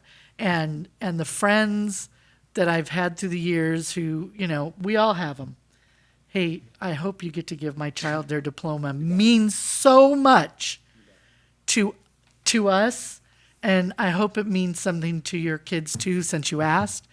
I also today went to the Burbank Board of Realtors gave out some scholarships today, very generous scholarships. And I was reminded by a very good friend of mine after talking about the athletes in our district who have been awarded scholarships to play at the next level. And, you know, I always think about how much work they're putting into their studies and how much they're putting into their sport and what it takes to be a student athlete. Because you can just be an athlete and not be a student athlete. And there's, you know, if you want to be the different person, you've got to work hard at it to get that spot. But I was reminded by my good friend that there are a lot of other students who do amazing, amazing things in our schools in other works. Today at the Realtors Award ceremony, they were reading off some of the accomplishments of these students. I'm 57 and I haven't done half of what some of these kids have done in, you know, 17, 18 years. They're amazing, the things they've accomplished. And I want to think and remember those kids, and I forgot my phone, so I can't specifically talk about this one student, but I will get back to her. These kids are doing amazing things. They're saving programs in our schools, like Catherine, working hard to get certain school schedules happening. They're volunteering. They're running their student organizations. They're playing a sport. They're in the choir, and they've got like a 4.3 GPA. I mean, and they're getting into amazing colleges with scholarships, not athletic, but because they're academic scholarships or extraordinary scholarships because they have a skill set, like Sydney Bax, who can run a show. And if you're not, if you're not familiar with what happens at a high school performance, show choir, drama, I mean, we have lights. We're in the media capital of the world. We have lights, we have sound, and all of this is student run. All of it. And they walk away with amazing skills, marketable skills, and she does amazing things. She worked very hard, Miss Sydney, to make sure that we kept our stage tech program at both high schools. And I mean, they've run the gamut from, one class in the afternoon to an after-school class to now several classes in a day. And it really was part of Sydney Bax's work and desire to make sure that those stayed, not just for her, but for the kids who are coming behind her. And this young lady has such a passion for what she does that it shines through and really excels, and I'm very proud of her. And I know there are a lot of other students who do amazing things at our school, and I'm so proud of them all. And if please reach out to me and let me know, because we're going to talk about those amazing students who do amazing things in our schools. And we are very lucky. And it's not just Burbank. There's kids all over that are doing rock star things. And our future's bright, folks. We're going to be okay. We really are. That graduation day makes you realize that. We're going to be okay. So, what else did I have to talk about? Graduations, realtors. Thank you to the realtors for their generosity and all they did today. Breakfast was amazing. That's it. For those of you who have summer off, enjoy. And I think I'm done for a minute. And don't drink Starbucks coffee concentrate. We learned that from a graduation speaker. Yes. Avoid drinking coffee concentrate. Anyway. Yes. Next item. That is true. Okay. Next item, reports to the board. 11A, we have a report from Burbank Council PTA for the 2021-2022 school year. If I could bring up and introduce Lori Little, the Burbank Council PTA president, and members of her PTA leadership team. Had to put her through a gun control conversation beforehand, so that's real commitment. I tell you, how do you follow that conversation with something so light? Because that was really... But what you do, what the PTA does, and what you're going to talk about is amazing. And it is what supports our students so that students don't feel the need to cause damage or whatever, because they know there's adults supporting them. Which And is I a think good that's point. important. And we've been putting out a lot, California State PTA, National PTA, the last few days via social media on this exact topic, about how to advocate for what you want and how to talk to your kids. So I would encourage, Amy Cam, who takes care of all of our social media, is very good about the Burbank Council PTA Facebook page and Twitter. Go to them, because she is retweeting and reposting and sharing incredible resources that will help with this topic.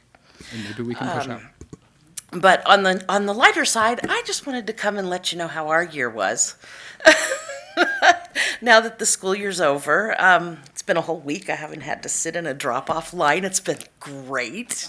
I'm loving it. I get an extra half hour of sleep every morning. Basically, PTA had a hard year. It was almost harder than the year that we were shut down, because things were so back and forth, and things were not the same at every campus. Some of our PTAs were allowed on to do the work that they do in person, and others, we have PTAs that still, they didn't set foot on campus one time this school year, which was very frustrating, and I'm hoping that next year, things continue to open up a little more, because really, we just want to do good things for kids. We did finish the year at 5,479 members, which was up 22% from the previous year, which was great, partially because we were back at least the kids were back in person, so we're able to get the little envelopes home and get everybody to join up. So that that was great. But other than that, like I said, we had some schools that had no volunteers on campus, but you know, we're PTA, we find a way. So we were able to do a couple of things. I do want to thank Dr. Hill for continuing our monthly Let's Talk conversations. For anybody who doesn't know what that is, once a month we submit questions to him from the community anonymously on pretty much any topic. He gives us back the answers in writing, but then he sits down and pretty much faces the firing line of all the PTA presidents in the city, and we have a conversation with it. Anybody that's watching that would want to see any of those questions, they are on our website, burbankcouncilpta.org. There's a Let's Talk section that goes back years. So anything that you're wondering about, you know, has the PTA talked to Dr. Hill about it, it's there, and you can see what we've done. But I did want to thank you for continuing that. You had so much going on, and you still gave us the time, and we really do appreciate that. We were not able to have our citywide Founders Day in February this year, as we normally do, because February was not a great time with our friend COVID. We've pushed it to next year, so next February it will be citywide. I know it will be fabulous. Christina Ballos from Burbank High has agreed to be our chairperson, so I know that it's going to just be a lovely event. HSA, most all of you attended. Finally, we were able to acknowledge our recipients for 2020, 2021, and 2022. We had a drive-through at John Muir, in front of John Muir. I had a ton of fun.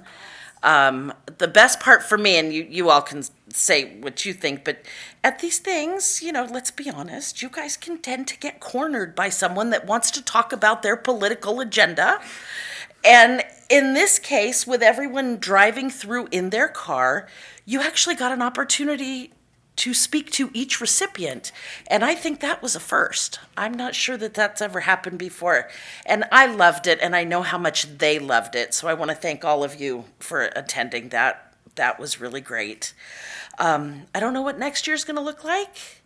I think the day of the $50 rubber chicken banquet is gone, just from the economy itself. I don't know quite what it'll be. There's some members of the community that are going to be very upset if they don't get their banquet, but majority of them are just happy to be acknowledged for their hard work. And I wanted to let you know PTA was able to award quite a few scholarships this year to graduating seniors. We have 2 elementary schools that actually give a scholarship to a graduating senior who was one of their alums. So Jefferson Elementary gave a scholarship to Isabella Lopez, and McKinley Elementary to Jewel Reeder.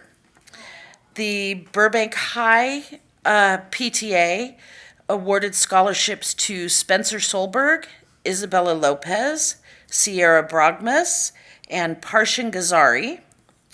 Burroughs High School PTA awarded scholarships to Jack Harris, Ian Paradas, Madeline Saab, Avanti Jimenez, and then Burbank Council PTA awarded 2 scholarships. And First District, which is above us, Burbank to Pomona, they also award several scholarships. And we had 2 kids from Burbank that won not only the Burbank Council PTA, but the First District PTA scholarships. And they were Avante Jimenez and Sierra Brogmas. So that's really super exciting. And just the last thing I'm going to let Mona do. Mona Sleck is our historian. Mona tracks every volunteer hour in the city. She tracks what everyone is doing. And even though we couldn't get on campus, it's amazing. Like I said, PTA found a way. And Mona's going to tell you what we found a way to do. So, Burbank Council PTA is proud to donate to the district of Burbank $2,022,191, which is the value of 56,867 hours of volunteering throughout throughout Burbank.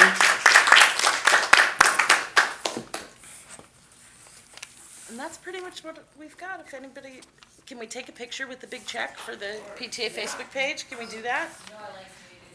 Yeah, but it's, you know, there was a lot that went into that. We have a lot of volunteers that got very creative in doing good things for kids this year. So, do we donate? Do we give it to? No, we just take a picture, because we keep it, because we'll bring it back and do it again next year. Thank you so much for keeping track. This is a lot of hours. Can I hold things up? Okay, we're sharing. Can we cash that? I just want to hold the check. Good to see you. Good to see you. Thanks so much. I blame myself for how long. It's fun, right? Am I squeezing it? Do you want to swap with me, Sharon? You're fine. Okay. If the owners are watching, you can match that in dollars. I do too want to stand by you.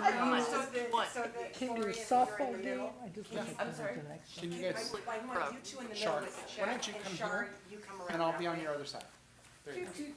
There you go. What's happening right now? Yeah, you should. Okay.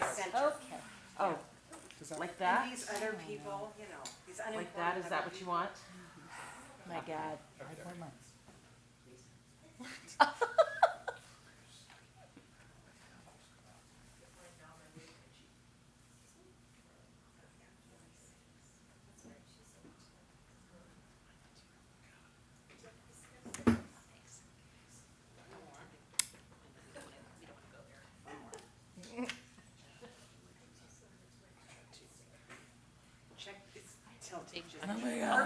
That's gets after. It's fine. We're going to call you Kim. Is this balancing the check? Yep. Great picture. Thank you. Thank you. Thank you very much. Thank you. Thank you very much.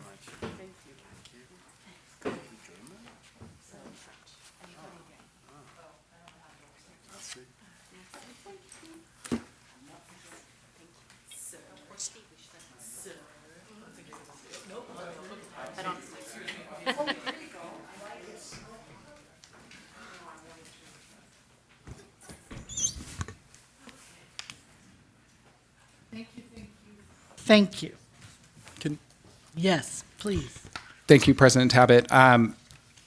Thank you so much for coming down. I was just saying it takes a lot of work to track all those hours. So big thank you to everybody for contributing those hours, for tracking those hours, for presenting those. Again, I think most parents have heard in a million different ways, we can't afford X. Imagine with $2 million added to our bottom line what that would mean. So again, to all of our parent volunteers, thank you. Having said that, I think that COVID has presented parent involvement, any organization really that supports our school sites with very unique challenges. And I think we are responsible as leaders to make sure that partner organizations remain vibrant and healthy.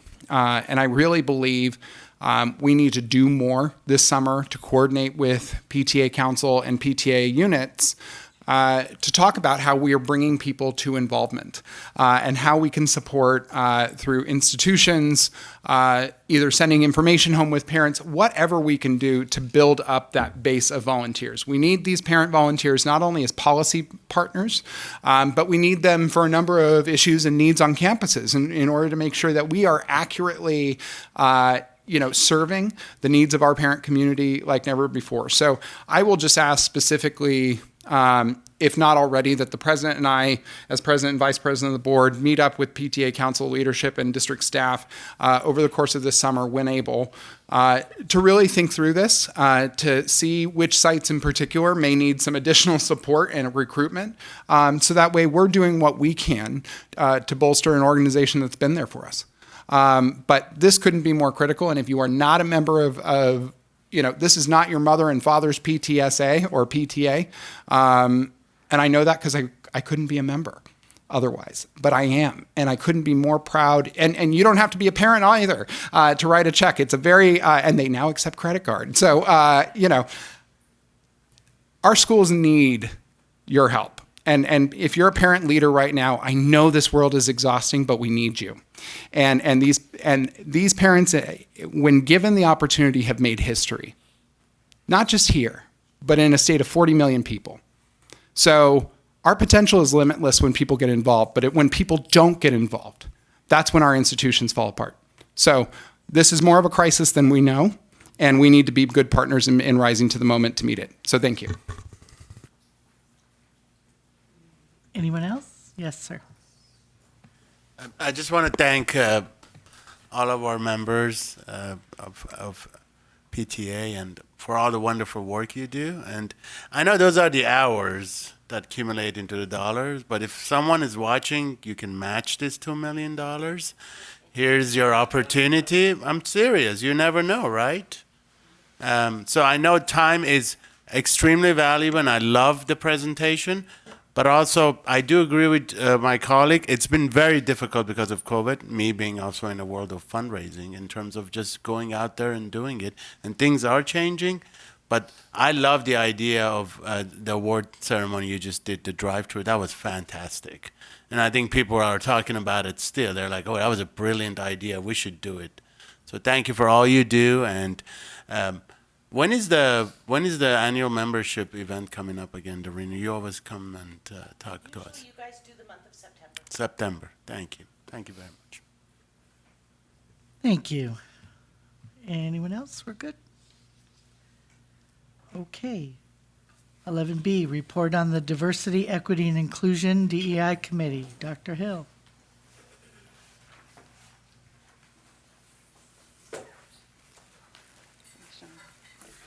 Good evening, School Board, Burbank Unified School District Leadership Team. Thank you, Dr. Paramo, for helping me out. As we get started, I just wanted to make a comment real quick. And I appreciate Emily for bringing up the school shooting incident. I think that was really needed. I think there's a part of it I was really triggered, and I want to kind of explain that. I think it's important for me to say, walking out every day as a Black woman is a very scary place. And there's an innate fear inside of me about shootings, about violence, about any harm against myself. There was a part of the conversation that turned fear-based. And there was a lot of fear that was exuded through the conversation, which I understand. There was a sentiment of showing the constituents of Burbank that this is a place that has a large population of guns and a large population where this has access to, and I understand that. I think I kind of want to urge you all this conversation is very sensitive, and approaching it in a very sensitive manner with a little less fear is going to be very helpful in the future, because a person like myself, I walked outside and I had to take a deep breath. After I walked outside, Carmelita walked outside, Destiny walked outside, my fiance walked outside. We were all shaking outside. Destiny was crying. So I know that the sentiment and the heart was in the right place of raising awareness and advocacy of the rights that we all have to exercise, and looking at the elected leaders to make changes because we need those. Just the part of exuding the fear of, the reality of what we're all, working with, that there's gun stores on these streets, that Burbank has the highest gun stores and the things like that. It was just very triggering. And I know that your intentions weren't to trigger us or trigger myself. I can speak for myself, but I thought it was important to let you all know that this is a conversation that has to be approached with sensitivity, with care, and with a lot of compassion for those who it really impacts. And for myself, I'm a target every time I walk outside my house. I live in the Crenshaw district, and I hear helicopters every night at my house. I hear gunshots every night at my house, and I have to constantly get myself in a place of calm to go to sleep. I have to wear earplugs at night to go to sleep. So hearing this, I'm scared. I know the intention was not to do that, but the way the conversation went and a lot of the fear that came out of it, it shook me up, and it shook every Black person in here up. But I thought it was important to note that. Okay. So I'm happy to report on the DEI. This is actually my last board meeting before the contract gets voted on. And I'm very happy to be here and very happy to stay on. But I thought it was an important monumental note that we've come to a full term of the contract of the DEI efforts. So based on our findings from the report, I'm going to talk about areas of improvement for the survey's findings. And so I'm going to break it down by employees, by students, and by parents. So for employees, areas of improvement based on the survey, we have fair compensation for all staff, transparency for advancement promotion for employees, protocols to address issues of racism, professional development for all staff to help promote equity at their job site. For students, areas of improvement, taking appropriate action in response to incidents of harassment and discrimination, creating a safe space at school campuses to ensure students can show up as their full authentic self without fear or shame of judgment from others, creating an inclusive environment that supports all students' background, cultural and race ethnic identity, and gender sex identity, protocols to address issues of racism. The protocols to address issues of racism is on all fronts of employees, students, and parents. So I thought that was an important note to address. Parents, race, ethnic diversity amongst instruction staff and school leadership, resources to learn more about racial justice issues, diverse instructional materials and access to materials, protocols to address issues of racism, and lastly, ongoing professional development. So based on the areas of improvements, I worked with the DEI team to create a strategic plan that they all felt was comfortable and suited based on the findings that we all have here.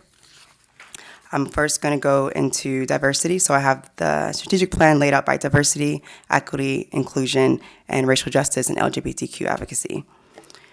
So for diversity, our goal is to create a school environment that allows for students to feel safe, supported in their identity, and protected if any situations arise that harass or discriminate how they identify.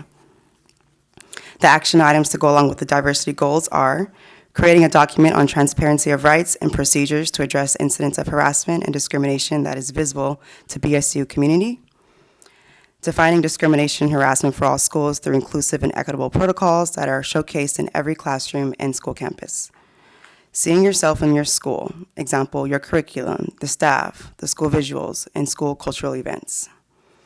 Defining unique cultures and events, materials, and curriculum, example, ungrouping people of color and recognizing each race, ethnic background, and individual events.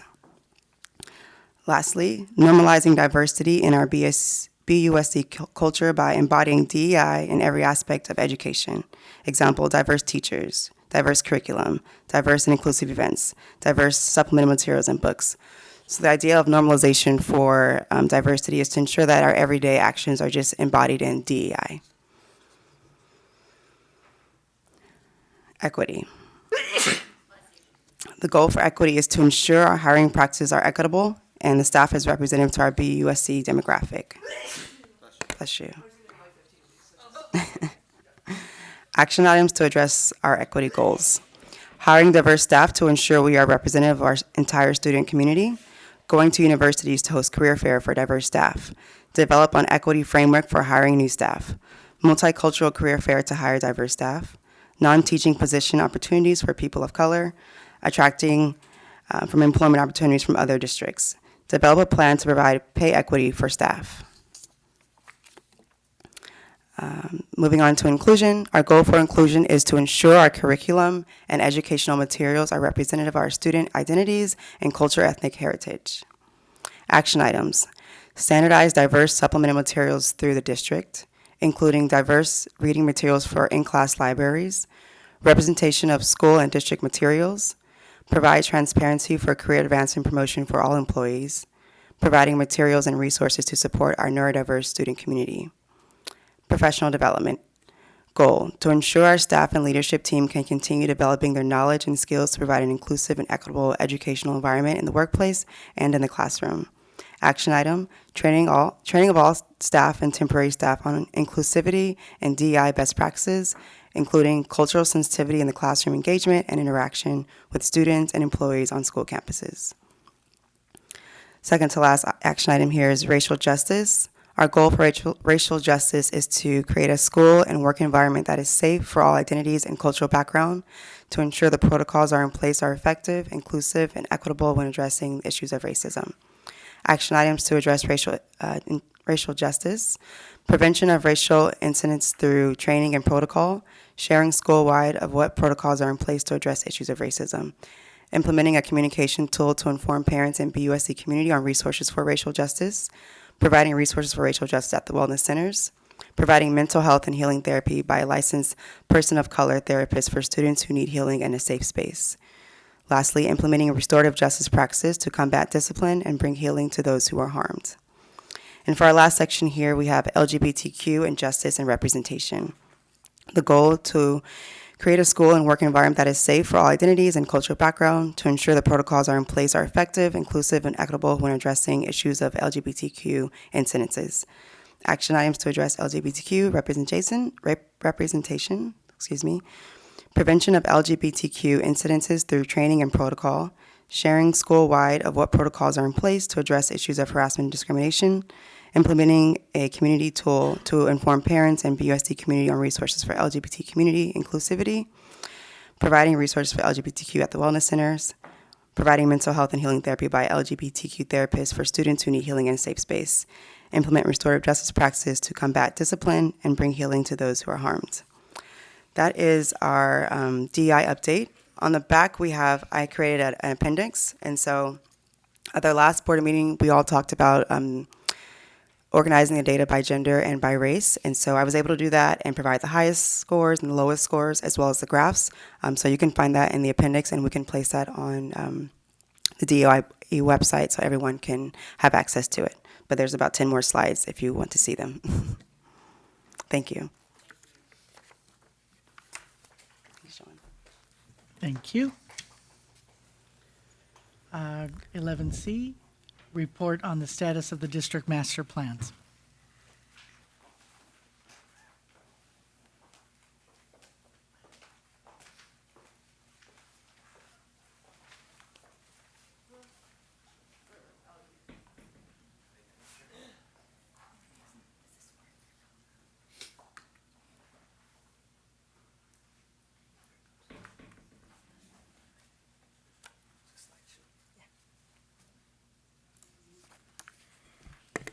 Okay.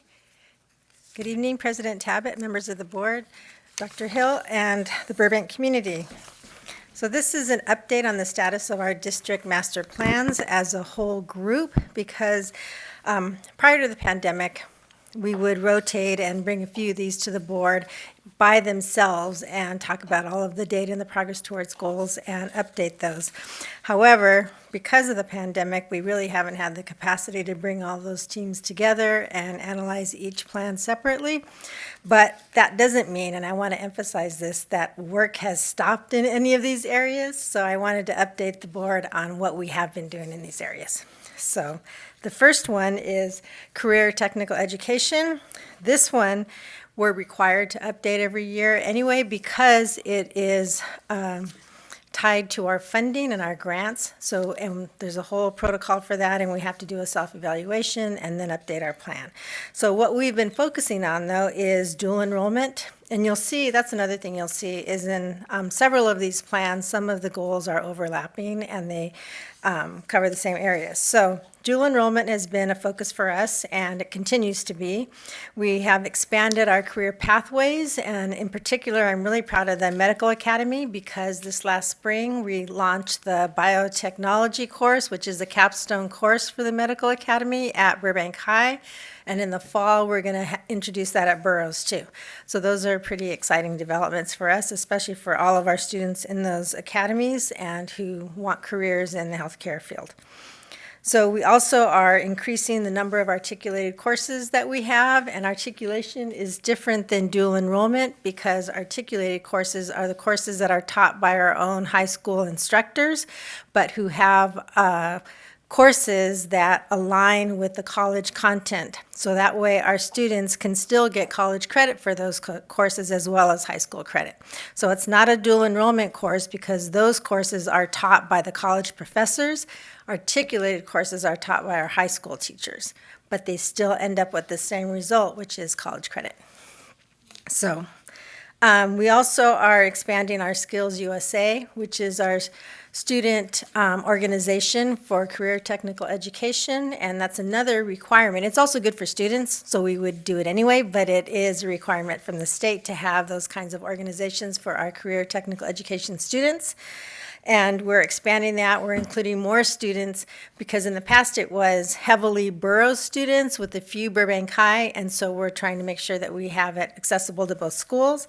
And the other development with that is that we have, if you recall, the grant that we have, the agreement and the contracts with CDE for our AME Institute, but also to develop career technical education student organizations in the area of arts, media, and entertainment. So that's something that would not only help us in Burbank, but the whole state, all the students in the media academies. The next one is gifted and talented education. And as Ms. Solberg said, we really focused, especially since we've had, due to the budget cuts, really limited resources in terms of what we can focus on compared to our plan, which is very broad and specific. So we focused on the areas of identification and parent education, and you can see on this slide the list of areas and topics that we addressed with parents throughout the year. So that's what we did with gifted and talented education. The next one is our Arts for All plan. And that one is actually, again, we had to reduce, and so we're down to 2 full-time music teachers. So we reduced our offerings to 4th and 5th grade music with some extra hourly to account for some classes that couldn't be covered with just the 2 teachers. But in the fall, we will also have access to ukulele instruction. Both of our teachers are trained in that, and due to the generous gift from the Burbank Arts and Education Foundation of ukuleles for every student, we will be able to offer that. So that's pretty exciting in that area. And the other thing with arts, the arts plan is that it expires in December, so we will be working on updating that as well, because it's another one like CTE that is required to be updated in order to keep us eligible for the grants that are associated with those plans. The next slide is actually missing. I noticed it's in my report, and I deleted it somehow in organizing all of this, but it was the slide on alternative education. And so what we focused on there was really, again, this is the overlapping goal of increasing dual enrollment opportunities for students, providing initial credit opportunities for them in the summer, and in particular for EL students and special ed students. So we want to make things more accessible. We also talked a lot about the Independent Learning Academy and broadening access for that. So. Next one is secondary counseling. So, and this was one of the areas where it was greatly impacted by the pandemic because it took resources and the focus of our counselors to other areas, but they still, in the midst of all that, had to take care of regular business. So all of these things, which are elements of our plans, were also part of their everyday work, which is their academic supports, their scheduling, their interventions, all of those things. But there also was an increased emphasis on checking in with students on attendance, making sure that they were credit current, all of those things, the extra parent contacts that they had to make, and all of the meetings and paperwork associated with independent study too, as we had students going back and forth. So the next plan is technology, instructional technology. Before the pandemic hit, Mr. Vonk, the Director of Technology, and Dr. Anders, the Coordinator for Instructional Technology, were coordinating so that they could pull together a team for the Technology Task Force to redo the whole plan. However, they were the department most impacted in terms of getting all of us ready and moving to online education and all the platforms and making sure that every student had access to a device at home with internet connections. So that became the #1 priority, which they were able to accomplish that. So this is the work that you can see that they focused on, which was providing devices, the instructional programs and platforms, everything from Zoom to Google Classroom. They also had to help with organizing how we were going to track independent study and all of that, which was completely online as well, and attendance and our accounting systems. Special education will be coming back, so we'll see that in July. Dual immersion, Okay, so dual immersion before the pandemic was still in draft form. It hadn't come to the board to be approved, but now, especially since we've had many conversations and planning sessions about what's happening at the high school and meetings with those parents, so we want to go back and revisit the plan and make sure that we have parents in to come and look at that and give input into it as well, and then we'll be bringing that back to the board. English learners.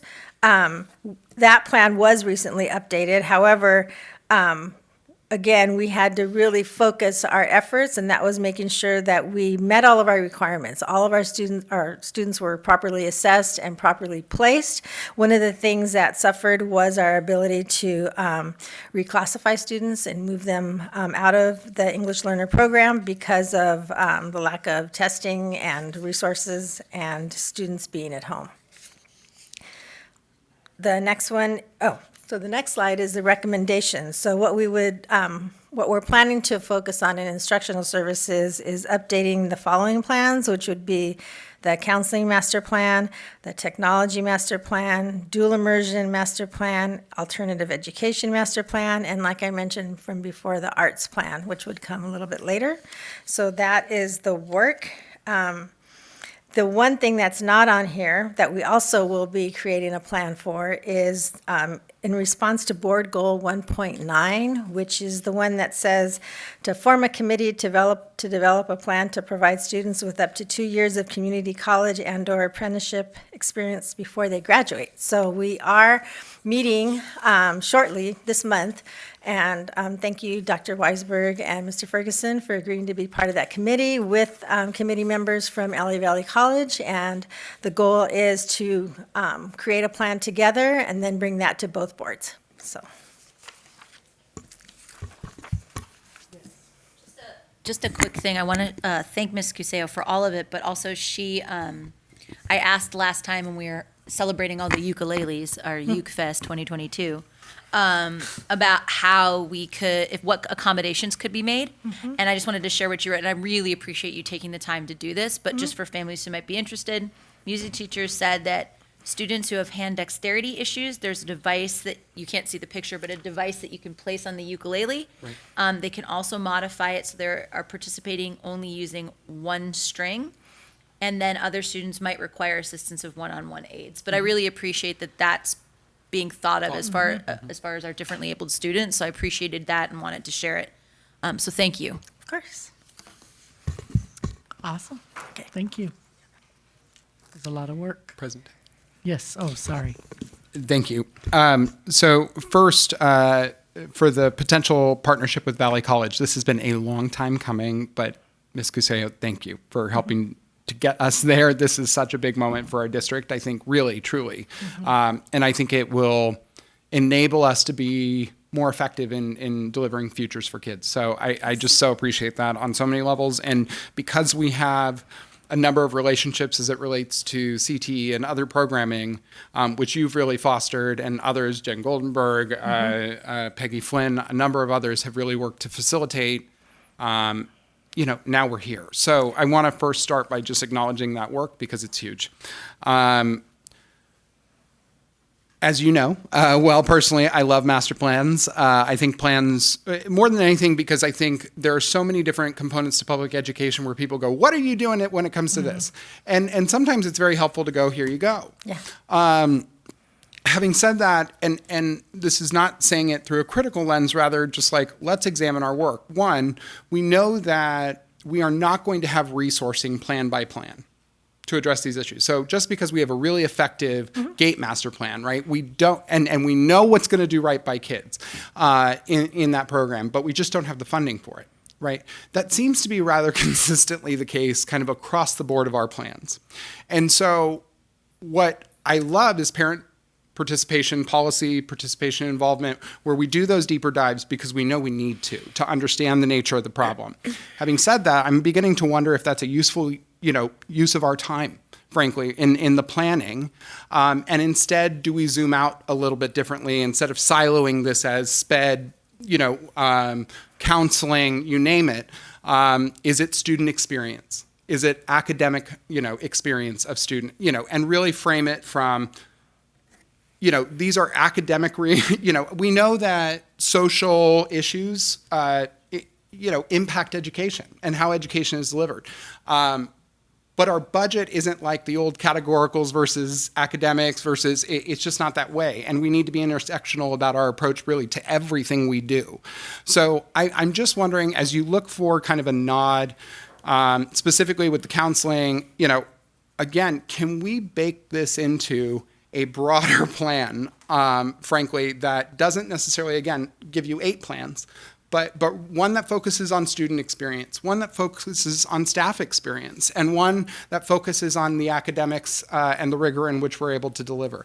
I don't know if necessarily those are exactly the buckets kind of on the back of the napkin kind of writing here, but I think that would give us a better picture, or at least me as a policymaker, where we're going. Because I think there's so much good work in all these plans, but I think I can spend probably a week or two getting lost in all of it and still not have a full picture of what our challenges are, and be able to kind of explain that plain and simple. So 1, I'm trying to reduce staff time in creating all these plans, and 2, seeing if we can get to broader buckets that then kind of either align with our budgeting process or just generally, again, get us to thinking about, I think, again, if we worry about these details, and again, we just don't have the funding for it, and that's constantly the conversation, then I think that unfortunately is just a waste of time at some point. Not that the student experience is a waste of time, but we need to get to other components. So feedback, I know that's it's a lot to think about, but in terms of how, I just heard from a few economists that the economy is not looking great, right? That this is an overcharge moment, that we've hit the boom, and this is going to be a ton of one-time money, and then the impacts of inflation and others really need to balance out within the market, which I think you can then expect we're going to get cuts. And so to me, then we should build smart and build kind of with the new kind of normal in mind. So that's what I'm pushing here. I realize that's a really big, that's not how we used to do things. But I think in terms of allowing us to truly prepare for what's coming, I think fewer plans allow us to do that. And again, not trying to negate the work that's been done, but just realistically what we can manage and move with the staffing I'm looking at and with the policy team that's here. I mean, I don't think it's a radical shift. I think it's something that we can do. Just how I keep the framework in my head is we have four broad board goals. We set metrics through the LCAP process, some funding priorities, and then the details live in all of these master plans that we align to that. Now, that's because we live and breathe it every day, and so parents are like, well, I have to go to 8 plans and understand that. So I think what we can do is prioritize it, because instructional focus is number 1, the social emotional, so ed services, we have HR, we have ops, so it's based on the 4 departments or assistant soups we have. What we can do is make a more robust strategic plan out of our LCAP process. So as we go through this process, we can say, okay, what are the key priorities that we want to highlight this year out of these master plans? There's a couple that still need to live for funding purposes, but Sure. we can do that. But I can work with staff. I hear where you're going, so I think I can work with staff to come up with a process. And a lot of this concern is frankly coming from a bit of experience with the mental health master plan that I started with when I started on the board. And the problem is that, and what I'm seeing is that, and especially as resources tighten, these master plans are becoming highly political. And it doesn't matter whether, you're a gate parent right now or not. Like, people are coming up and saying, my plan gets funded or else. And if that's how we're going to make decisions, I don't think that puts the mission central. I think we need to start by putting the mission central by saying, what are we working towards here? Student experience. What are we working towards here? Academics. And then what informs that? If we keep a bunch of documents alive, which are only alive in the minds of bureaucrats and filing cabinets, we're not doing our job. So I get that some of those docs need to live for funding purposes, but I want us to put mission first in all of these plans, because there's a reason why they all exist. We realize they all have fingerprints on student experience, but student experience need to be front and center. And then we build from there. Okay. Thank you, thank you. We do need to stop, which we're at that point. Sorry, I should have done it 2 hours earlier, but here we are. Number 12, public hearing. Get to do that. Public disclosure of the 2021-2022 negotiated amendment to the agreement between the Burbank Unified School District and the Burbank Teachers Association in accordance with AB 1200. Would anyone like to address us and make a comment? Seeing none, the public hearing is closed. And we can move on to 13, new and/or unfinished business. Yeah, we did. 13A, approval of the 2021-2022 negotiated amendment to the agreement between the Burbank Unified School District and the Burbank Teachers Association. President Tabbitt. Yes, Mr. Ferguson. Thank you. I will move the Board of Education approve the negotiated 2021 to 2022 negotiated amendment to the agreement between the Burbank Unified School District and the Burbank Teachers Association in accordance with AB 1200, AB 2756, and GC 3547.5 as presented. Second. Thank you for the motion and the second, Dr. Weisberg. Any discussion? Did you have something? Yes. If you know, I think it would be good for the community, since this is coming later after the other agreements, if Dr. Yep. Neiman could give a quick overview. Yep, that'd be great. Thank you, President Tabbitt. So this is the agreement with our Teachers Association. We have already approved the T8 agreements with CSEA and with BASA, and this includes our teachers, SLPs, nurses, and that group. They did negotiate a 5% raise and a 1% on benefits, but in addition, there's new language. So there's a new article on special ed and some changes to some other articles. And I look forward to meeting with BTA next year as we do an entire contract negotiations. It's that year to do the entire contract. But they're a wonderful team. Our team is wonderful that represents the district, and the BTA team is absolutely wonderful as well. So we finished in May. They voted in May and passed it, which is why it's coming a little bit after the other two agreements. And so this now makes it so that everyone. So now everyone. Everyone. Everyone. Except for board members. And thank you, Dr. Neiman, for setting that tone and representing us so well. All right, wonderful. All board members in favor, please say aye. Aye. Aye. Aye. Thank you, Mr. Friedner. And those opposed, say no. Great, motion carries 5-0. 13B, approval of job description for alternative education administrator, independent learning academy, and placement on Exhibit A. Certificated supervisors and managers salary schedule range H. Can we get a report on this, because it's a new admin position, or at least a seemingly new admin? Yeah, we can. I still think we need Second. to make I'll do the motion. Yeah. Dr. Neiman is correcting my parliamentary, so thank you. I will. Let me, and I will say, the Board of Education, Ms. Cuckton knows this, does not follow parliamentary procedure. Anyway, plot twist. Anyway, I will move that the Board of Education approve the job description for the alternative education administrator and placement on Exhibit A, certificated supervisors and managers salary schedule, range H as presented. Thank you for the motion and the second, Dr. Agakanian. Now discussion. Thank you, President Tabbitt. Currently, prior to the approval of this job description, the Independent Learning Academy, or ILA, was overseen by the adult school director, the same person who oversaw adult school and FACS. With the increase in enrollment and the larger program and expansion beyond secondary to include elementary next year, we really believe that the ILA needs its own dedicated person to oversee its unique challenges, the changes in independent study, and really serve that school community.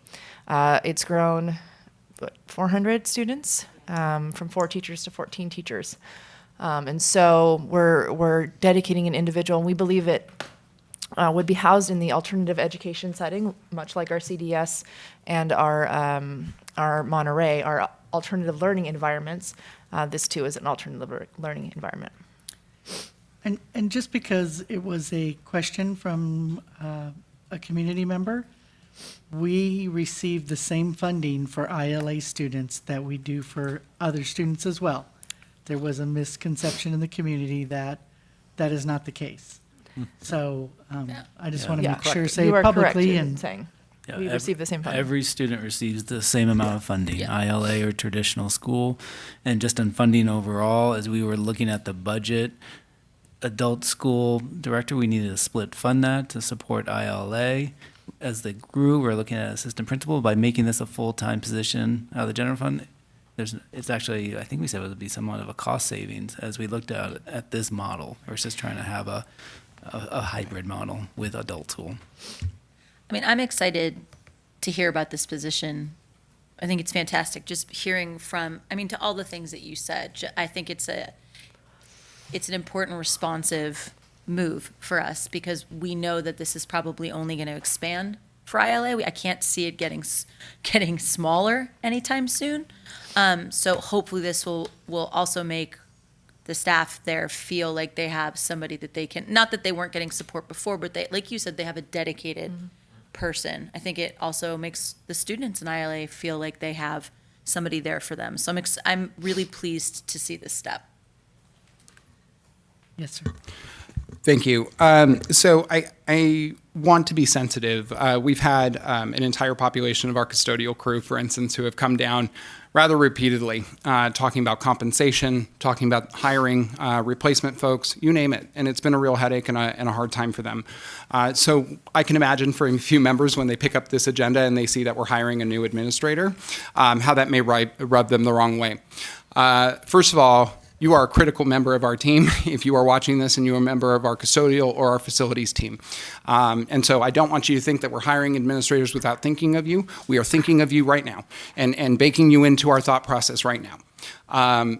What I like about this position and why I think this is necessary to support it is a little bit of what the superintendent says, but we need to focus on building our district for the future.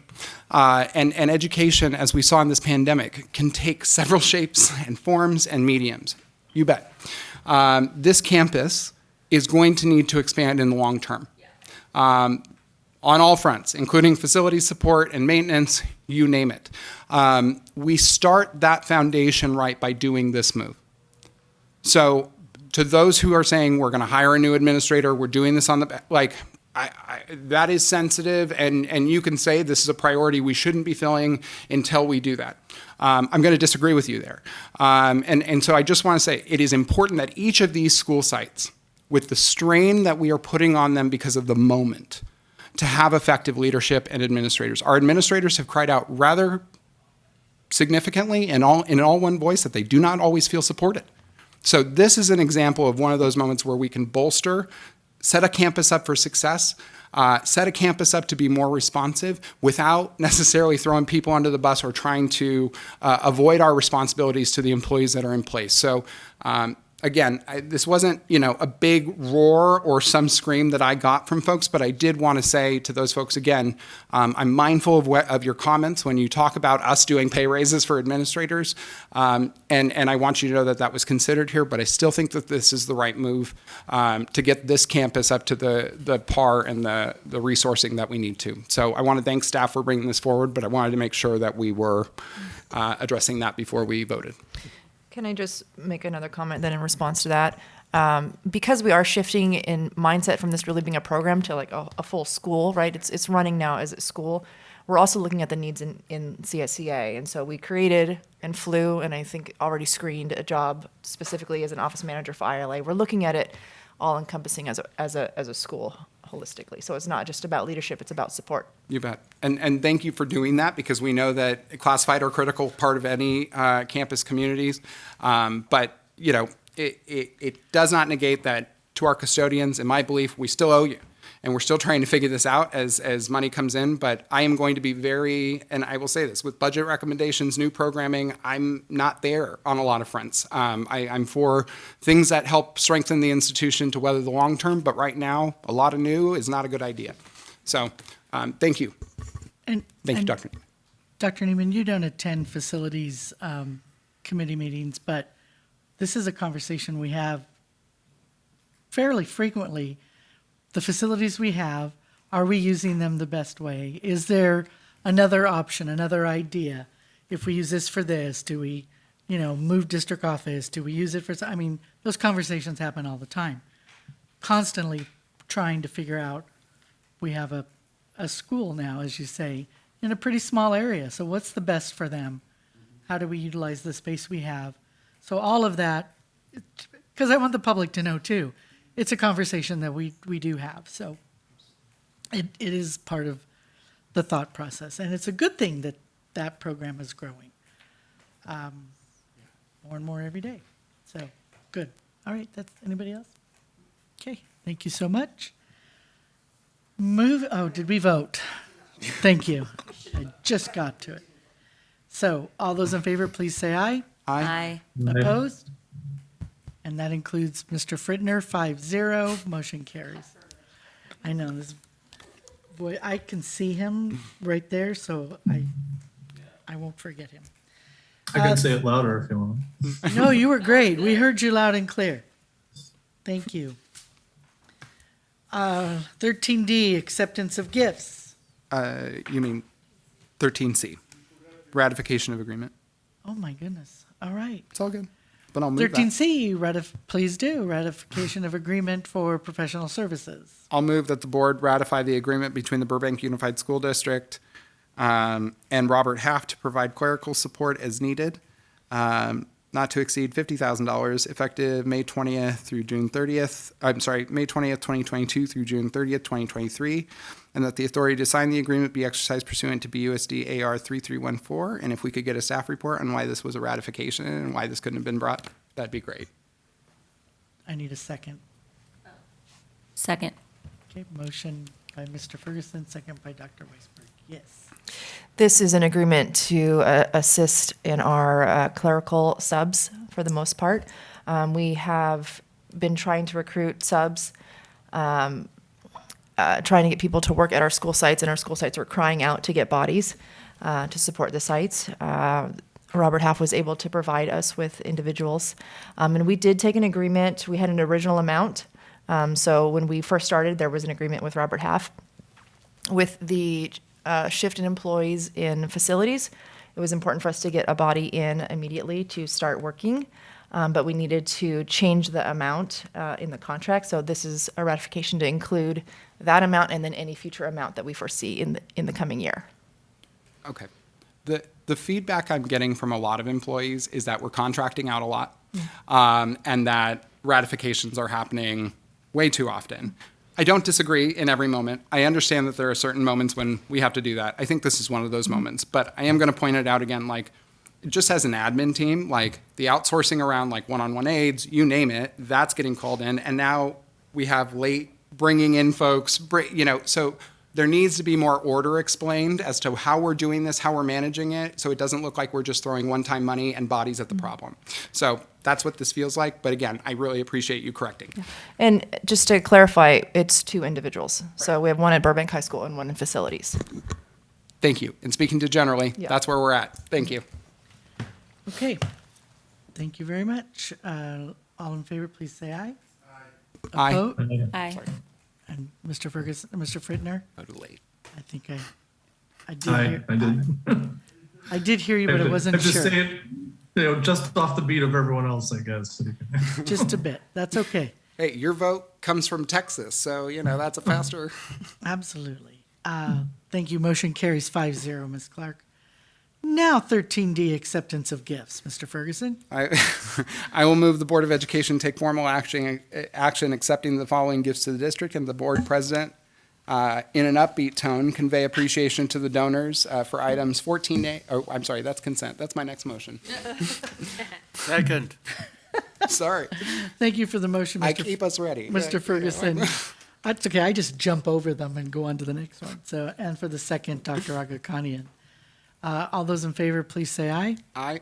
Aye. And Mr. Frittner? It's me. Gotta wait. That got close. Here we go. And all opposed, please say no. Great. Motion carries 5-0. And what'd you say, an upbeat tone? With you can pull it up. much excitement and exuberance, Don't threaten me with a good time. I am very thankful and very pleased for the donations and the entities that send them to our district and our school sites. They're greatly appreciated, and like the PTA, they're a necessary part of our lives, and so they're greatly appreciated.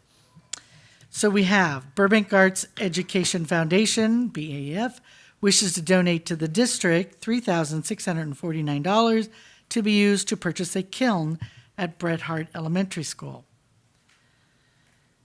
Charities Aid Foundation America wishes to donate to the district $250 to be used as needed at William McKinley Elementary School. The Black Bowed Giving Fund wishes to donate to the district $384.62 to be used as needed at William McKinley Elementary School. The Black Bowed Giving Fund wishes to donate to the district $100 to be used as needed at William McKinley Elementary School. The Black Bowed Giving Fund wishes to donate to the district $384.62 to be used as needed at William McKinley Elementary School. Sean Dugan wishes to donate to the district $550 to be used for AP, Advanced Placement Tests for economically challenged students. Linda Walmsley wishes to donate to the district $100 to be used for AP, Advanced Placement Tests for economically challenged students. Once again, thank you very much to all our donors. It is greatly appreciated. And now, consent agenda. President Tabbitt. Yes, sir. I'll move items 14A through 14Z, except for items which board members wish to pull. Motion by Mr. Ferguson, second by Dr. Agakanian. Any discussions, anything to pull? I have a question. Sure. 14H, just sort of keeping in mind what Mr. Ferguson mentioned before about keeping an eye on finance. Can somebody speak to the program that Ms. Dyson is going to be consulting on?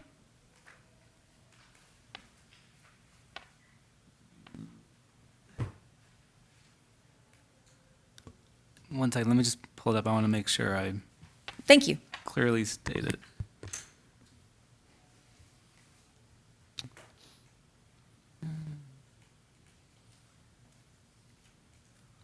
You remember? I know it says Oh. instructional consulting services, but, It was the after-school enrichment drama classes. okay. Thank you.